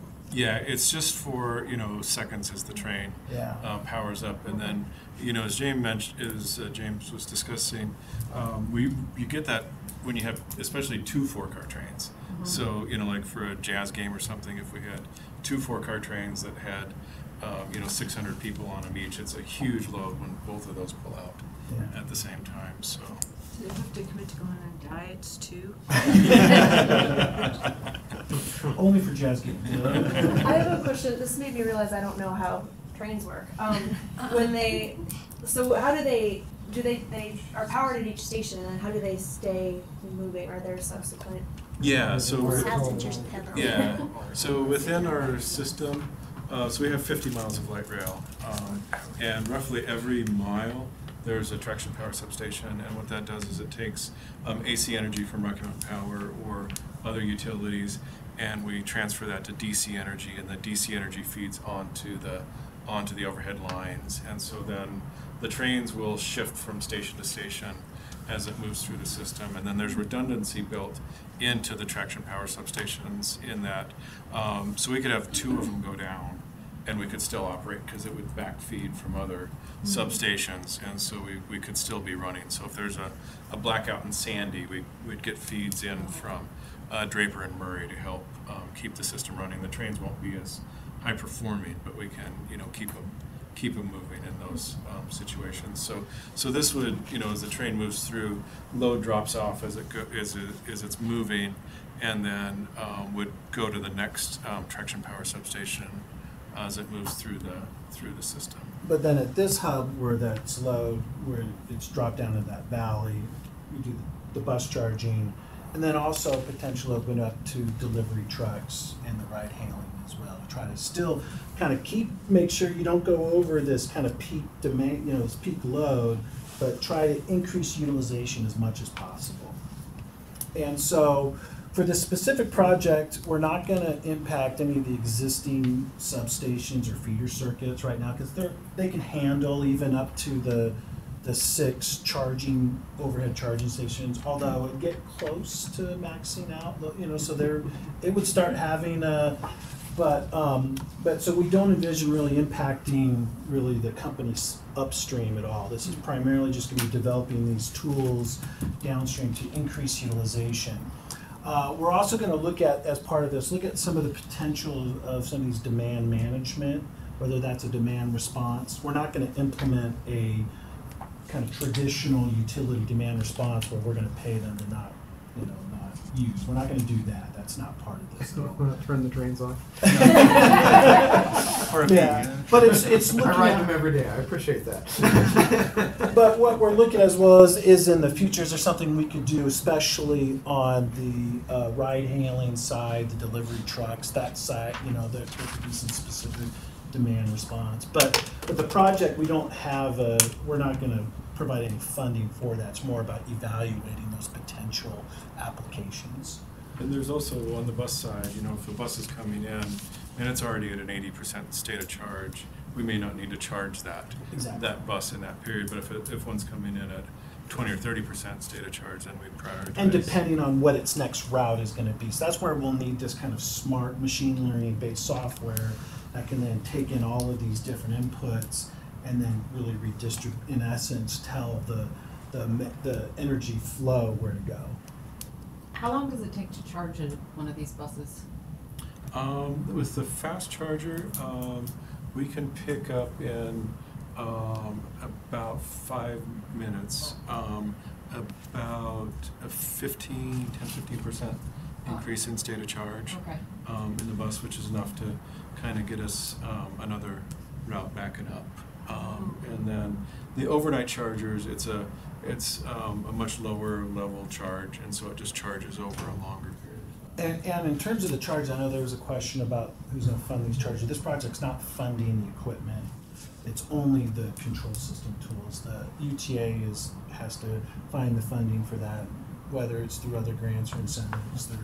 They're funding that themselves. Does that answer that question? Thinking that through for a minute. How many buses would be at the hub within a 15-minute period or something?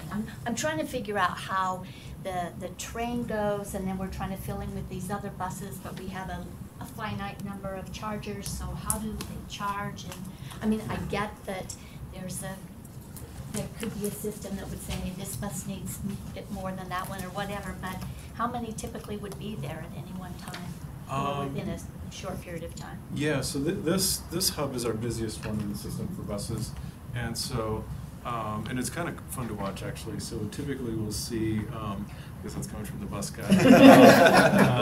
Nothing good. Go out and watch.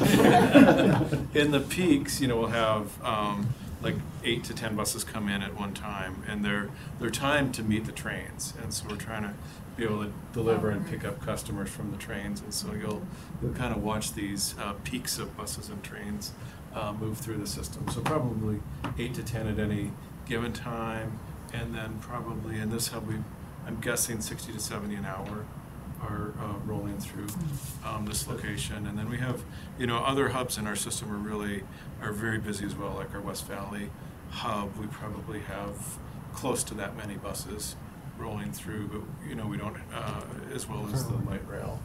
So we only got a handful of electrics right now. Yeah, the electrics, we just have the 5 so far.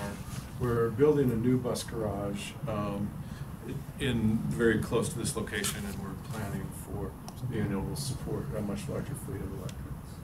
And that's where those 27 electric buses that we're referring to. So just a quick, clarification for me on the peak in the valley. The electrons don't really care where that train is. I mean, its load is what it is. A mile to an electron is nothing. So the peak is, as I think one of you mentioned, is the acceleration. So it's coming out of a stop, and then it's got some amount it needs to just keep going, and then it regenerates with the braking, and then it does it all over again. And so you've got the chargers, as was mentioned here, that the bus is hooked up. If a peak happens, it has got to reduce the charge by that amount, but it's effectively going to follow it. And to try and keeping near that utilization, assuming the software works. Is that the idea? So the computer knows which bus it is. Exactly. It may have 3 buses there. It knows this one's got to get to 70, this one's got to 60, this one whatever, and it's going to do it as quick as it can, given whatever happens with the trains. Mm-hmm. Exactly. And then expanding that to where we see delivery trucks. Sure. As in the next, because we know in Europe, delivery trucks have already taken, I mean, the economics are there. And once those vehicles are available in the US, we really expect it to be pretty fast. And so we want to incorporate that as well. How does the bus connect to the charger? On the, there's the plug-in charger is just like an automotive plug-in charger. So you just plug it in. So the driver will get off and do that? That's for the depot charging, and then for the overhead charging, there's rods on the top of the bus, and then there's a catenary arm that drops down from a stationary pole, and that will connect to the top of the bus. I don't know if you can see it maybe the coloring, but it's actually the little blue thing. Yeah, we can see it. Yeah, right here. Ah, so the bus driver flips the lever and then his feeler goes up and feels the... The computer on the bus does it. The computer on the bus. Oh, then that's worried about getting fried. Yeah. So how are the buses in this scenario conveying their state of charge information to the depot or the computer system? So the chargers themselves are computer driven, and so we can work with the charger, and then the bus itself will be talking to the charger and communicating its state of charge and need for charge. But that's part of the project. Yeah, That's part of the project. And part I of think the next slide he'll go into a little bit more Did I say detail. something? Say next slide? Well, just one, almost. I will make a comment about there were some questions about did we look at the costs of kind of the worst case scenario? What were the cost analysis of not doing? We have not done additional costing. I mean, that's kind of part of this project, and that's something that Utah State will do, is look at what are all the different scenarios, what are the different comparables, and really do a detailed cost benefit analysis of determining, is this the right approach? That's the answer. This is kind of a concept proofing to see, is this, it may come out, it's not the right approach, and it's cheaper to do it a different way. But, so in terms of that cost analysis, we have not done that yet. So, but that will be part of the study. Now I think we're in the next slide. And so Professor Zane will talk about a little bit in the detail of how the control systems will work. Sure. And I believe we've covered much of the concept already. So we get the basic idea of how we're filling in these gaps. So a big part of this is the intelligence, as we've talked about how we're going to be operating and making these decisions. And there are really 3 levels of control and algorithms that we'll be developing. The first 2 over here on the left-hand side are at the planning stage, planning and development. So those 2 would be long-term and short-term planning. So the long-term planning is along the lines of some of the questions were asked on, is this economical? Would it make sense to apply this technology here? What are the upfront costs for implementing electric fleets in this case? How many chargers are we going to need? What power levels for the chargers? So the long-term planning is a tool developed that would help answer types of questions we'd like to have known coming into a project like this in future projects.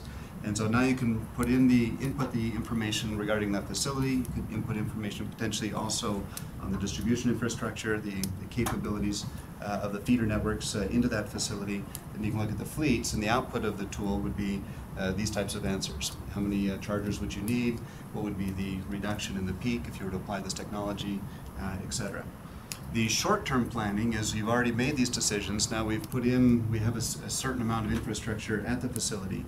And the short-term planning tool is something that we would run even throughout this project on a more repeated basis, but would be looking ahead. So this may be looking ahead a few days, a few weeks, perhaps even months ahead, to show what are the recommended modifications to the fleet schedules. There were some questions we're asking, are we proposing we're going to change schedules, we're going to delay buses? Of course, the overall goal here is to show that we can incorporate them into their normal flow and pattern. There will be no impacts on the fleet.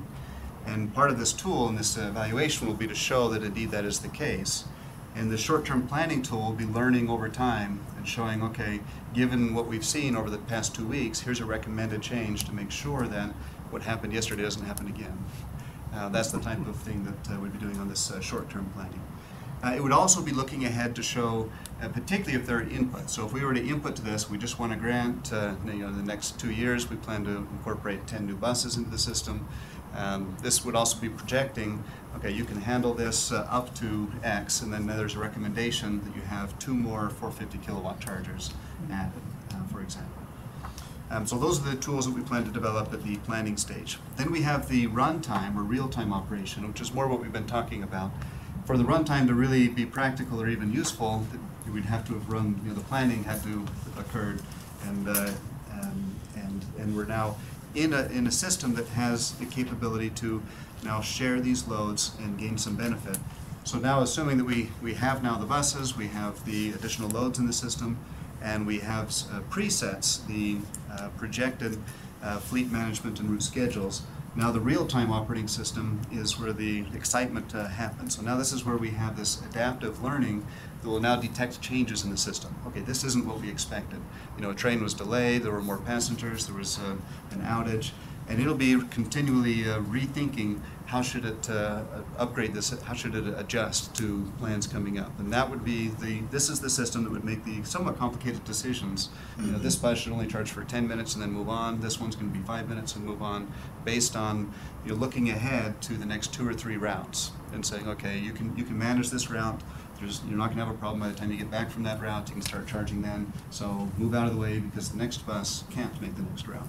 So those are the types of decisions that we'd be running in real time. That'll be enabled by the communications that we just talked about. So the chargers themselves will all be running with open network protocols. They'll all be incorporated into the UTA secure network. And in the back office is where these algorithms will be operating on one of the servers at UTA. So we'll have direct communication links to the chargers. We'll be able to not only turn them on and off, but we can also command specific requirements for specific amounts of time on the charge rates. So instead of 450 kilowatts, we drop it to 420 kilowatts. Very little impact on the bus, but it just shaves off what we need at that moment. So that way we're not truly shutting down and fully delaying, but we may just be modulating. And we may even be modulating this at time periods that are almost imperceptible to most, because if it's only a few seconds as as the train takes off, that adjustment in the power level charging the bus will hardly even be noticed. So these are the types of things we can coordinate by communicating directly with the charging components over this open network protocol. Additionally, as was asked in terms of communications with the bus fleet, we will be getting data from the buses and the trains. The trains have existing data on location. That's about all we have. So we're not going to change the train behavior. We're not going to change the train power. So we have models. We will be incorporating models for the power requirements for the trains, and we'll be keeping track of their locations so we can predict what's going to happen as they come up. The buses, we need a little more information. So we will be adding in, although this will be data that I think will already be available, it may not have originally been planned to transmit the state of charge of the bus every 10 seconds. That was one thing that we've talked about as part of this project, adding that capability. We've talked with the IT team at UTA when we put together this proposal. They showed that this was something that would be relatively easy to add, and we can do that on this project. So with the AT&T broadband cards that are on the buses or are going to be on the buses, they'll be transmitting location and state of charge and any other information that's critical to the planning stage. There's additional data that is also collected on the bus. It will be useful for our planning purposes. This is breadcrumb historical data. That data downloads from the bus to the UTA back office every time the bus gets back to the intermodal hub. So it automatically connects to the Wi-Fi, dumps the data. That'll be part of feeding into our planning tools. We'll also be collecting data from the meters and the utility, and this data will be showing us if we've met all of our requirements. And we'll be looking at that for anything unusual that was unexpected. As I mentioned, there was a question about who's hosting, who's supporting, where's the equipment located. The software algorithms and these tools will be riding on servers at UTA. They'll be hosted by the UTA IT team. And USU will have a link to access the data as we're going through this project and evaluating performance. And so the USU team will be actively monitoring the performance and behavior of the system throughout the project and looking to update the algorithms as we go. So there'll be support by the USU team and hosting and management by the UTA team. That's it. So any questions on the kind of the technology side? I think just one more question about the bus. Don't ask what color it is. We'll make sure there's Wi-Fi. I'm just curious, how long will they run on a charge? They're going to do this multiple times a day? Yeah, the buses will need to charge throughout the day. So just to give you a very detailed answer. So the buses that we're getting in, the first 3 buses, the 2 to the university, so those 5 buses, they'll have 400 kilowatt battery packs on them. And those battery packs will enable us to run about 100 and potentially up to 150 miles throughout the day. And then with the charging, we'll be able to extend the range and keep the buses going. So a bus on an urban route, heavy-duty urban route, could run up to about 400 miles a day. And so the 150 is kind of the base level, and then the high-powered charging, we're able to keep that bus and sustain it throughout the day with the high-powered charging. Very good, thanks. There's an ongoing debate within the industry of depot charging or en route charging, and the data shows that in current price structures, because of battery prices, en route charging is cheaper for the bus. Because you have a small battery. Yeah, exactly. And so I think what we're trying to prepare for design is a combination of the two. That there'll be some overnight depot charging, but you still need that capability of en route, because UTA's ultimate goal is to make sure they deliver you to work on time. And, you know, and so that has to be priority number 1, and then how you get your fuel is always that secondary. So we're trying to kind of plan for both of those types of scenarios. Yeah, I understand that as these higher utilization rates occur, it'll impact the system, the life of the system and equipment that you have. Are you going to be studying that aspect at all, and how generally is Pacific Corp planning for this higher level of utilization of infrastructure? I don't know if Rohit, if you want to jump in on, and of course you weren't paying attention. So sorry about that. All my missed emails. So his question was, with higher utilization actually has more wear and tear on utility equipment. So it's there's that question: do we oversize? You spend the money there, or are we going to be able to? Are we concerned about that? Are we going to incorporate that as part So of this? it depends on which equipment. Some of the equipment that I mentioned, these equipment are rated for a lot of operations usually. So even if you operate a little higher than what we traditionally operate, it's okay. But if you operate way too much, then it could be sort of an issue with the life expectancy of the equipment. Again, it depends on which equipment. If you're talking about a conductor, like just your wires and stuff like that, if you have a lot more current than what it's rated for, then yes, you're gonna have some issues with that. But if it's 120% of what it's rated, it can take that for some time. So that's why, and it also depends on the ambient temperature and some of those aspects as well. So there's a lot of criteria that you need to look into before determining if this is going to be an impactful issue or not. So there's not a blanket answer that yes, it is an issue, or no, it is not an issue. It depends on various factors and the type of equipment. And I think as a general kind of principle is we can increase utilization. There's a benefit to all customers in that, because we get increased revenue, and so that's as a general rule. That's a good thing. But I think your point is well taken. That Yeah, but there's a downside to running everything 24/7. Yep. Yeah.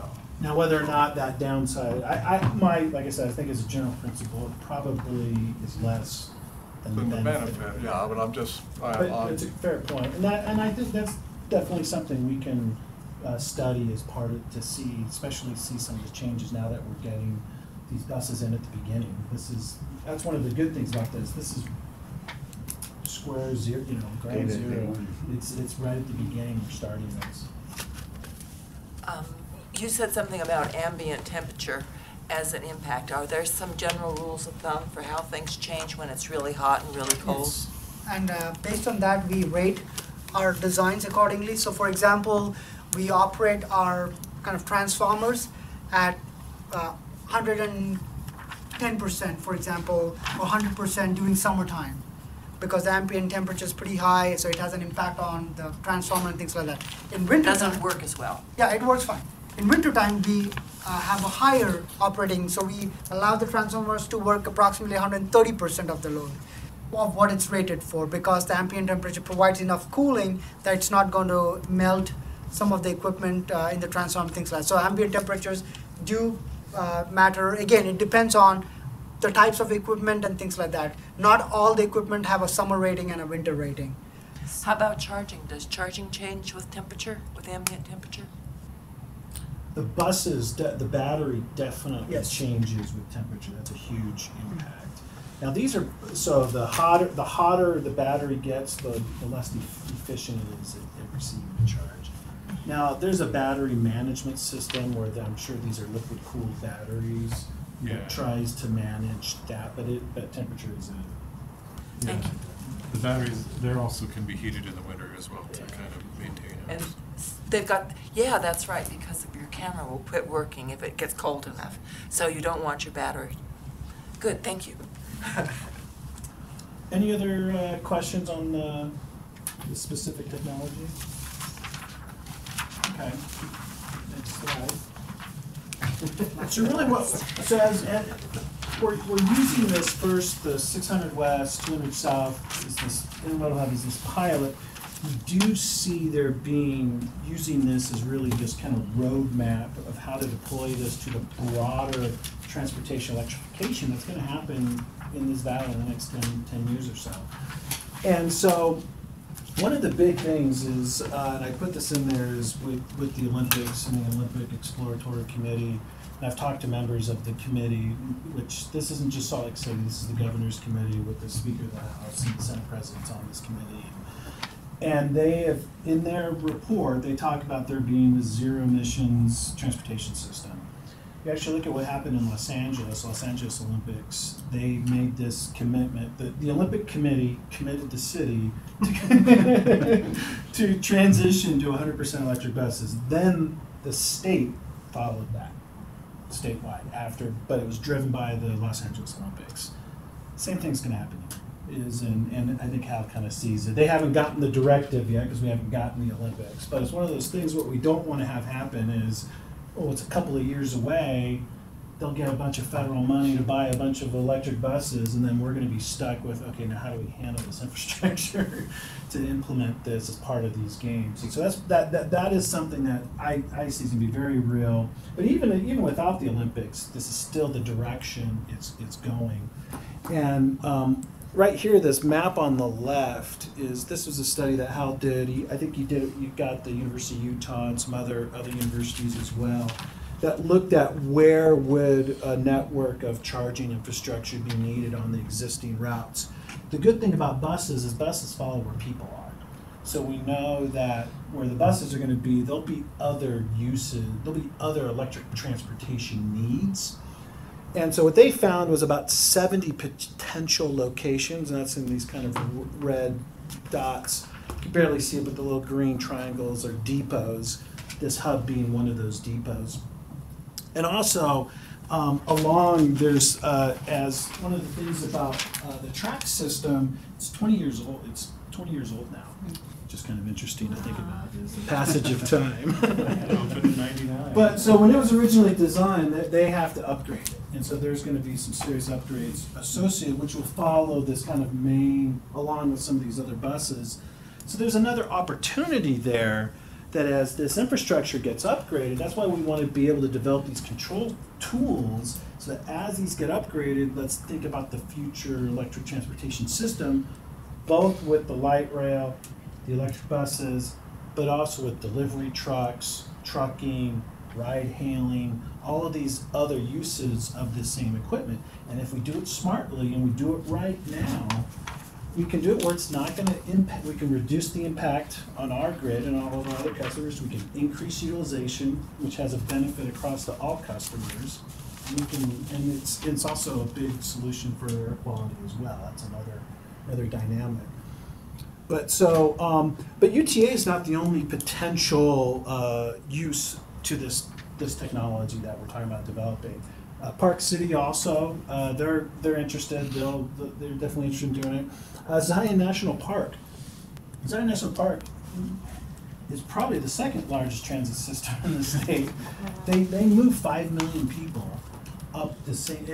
I went up there and looked at. There's I don't know if anybody's been up there recently, but they have quite the system, and they have about 30 buses that just go up and down all day long. And they actually run right now on propane.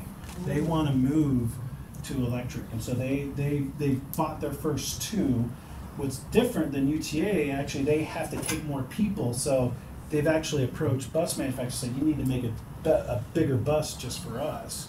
So they actually got delayed a little bit because the product couldn't meet their needs, and so, but they're in that plan ready to go as well. The airport is under massive reconstruction right now. They're electrifying a lot of their operations, and they do see buses. It is interesting, there's some of this kind of stingy old transit managers who aren't ready to do something different, and so, but they're going to do a test with, I think, 2 buses with just employees, but they see that as well as moving down this direction. And then as I was mentioning the truck and distribution centers, Amazon is just waiting for that bus, that delivery van to be by. I mean, it's just, there is a race to get that product out there. When that happens, it's going to be a no-brainer. They're all going to move over to this. And so the same technology that we're developing here, we can then implement with these other customers as well. So although UTA is going to be they're the first pass because they're ready to go, but they're not going to be the only potential users of this technology. So, how often does UTA retire and replace their buses? And are you planning to just start replacing buses with electric buses, or? Yeah, that's a great question. So a bus for us runs, we try to run them about 50,000 miles a year, and we run them for usually 12 years or 500,000 miles, whichever one of those things comes first. And then they ship it to Latin America. Yeah, they've kind of been moving away from that, so a lot of them just get scrapped now. So that's the thing about buses, is they're such a long-term investment. So it's a slow-turning ship. You buy it today, and you're going to be seeing that bus. And sometimes we have to run them longer. Sometimes we'll get in the 18, 20-year range. And so, I think looking at, this electric technology, it's very, very relevant to the bus industry. But every year there's a tranche of new procurement. Yeah, so about 10% of the fleet gets turned over every year. Okay. And so are you considering just replacing? We're doing these first pilots with the 5 buses, and then the prices on electrics have been coming down, especially with some battery leasing options and those things. So we'll right now, and we've been getting a lot of grant money in, and the feds continue to offer grant funds. And as we get further down the trail, it'll just be an economic and political decision for us as well, because there's potentially some very significant O&M costs, operating maintenance costs, with the electric vehicles, as well as, we don't have to store diesel fuel and those kind of things as well. So there's a lot of, long-term potential savings, and so that's why we're really, getting into this space right now. And I can tell you, every single electric vehicle operator or that's going to have any kind of charging, their number one biggest fear is demand charges. I go to a lot of presentations, conferences, and I always say demand charges are good because there's a cost to serve, and you got to be able to And so that's one of the reasons why also we want to develop this technology is so that we can show these folks there's a way to manage it without increasing your demand charges, without increasing your impact. And if we can prove that out, it will make these buses, the fuel, so cheap.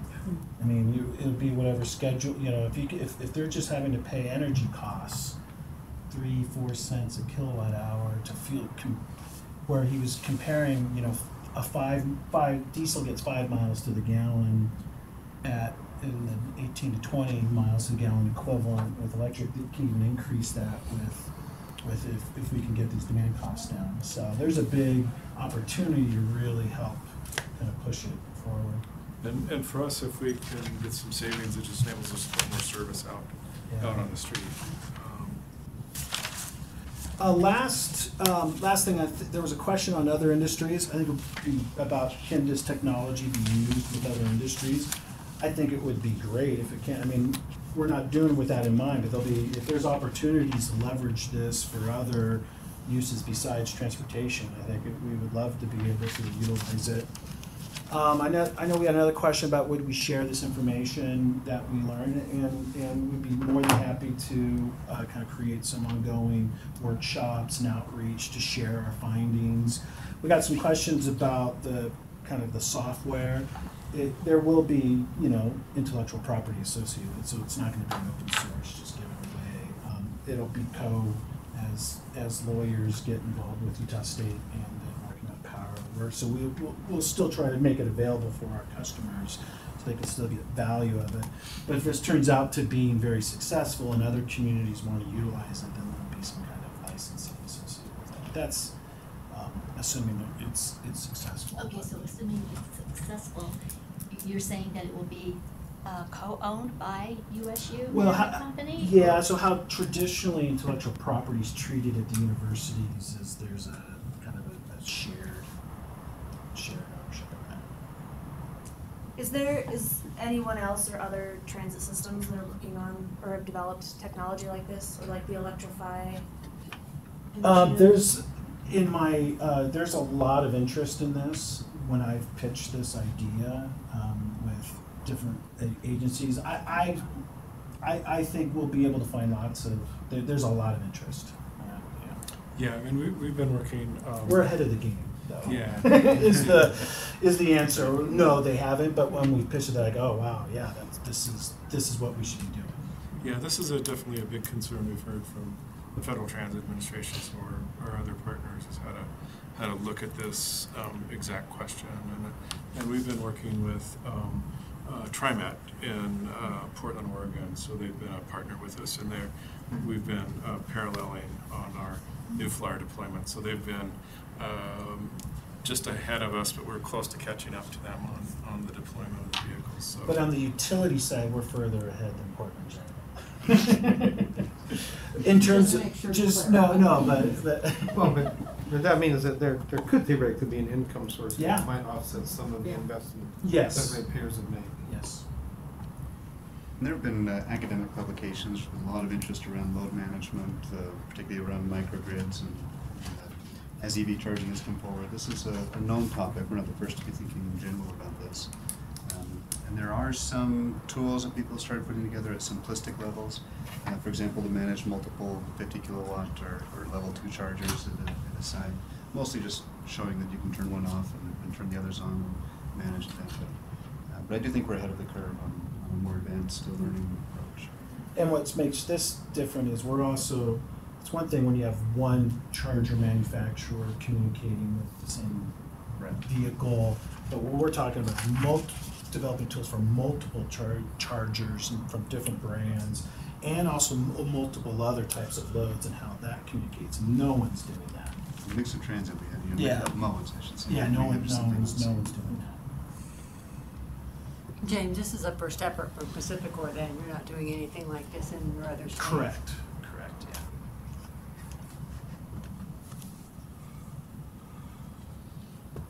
Did I answer all your questions?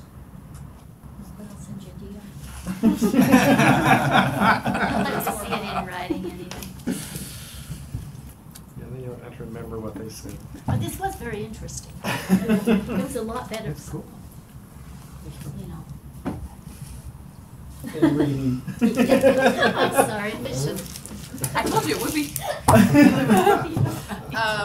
Is there any final questions before we wrap up? Yeah, just one, Jana, can we get that graph on page 18 of the peaks and the valleys? Oh, yeah, In big James. enough Yeah, form I you can can- read the numbers.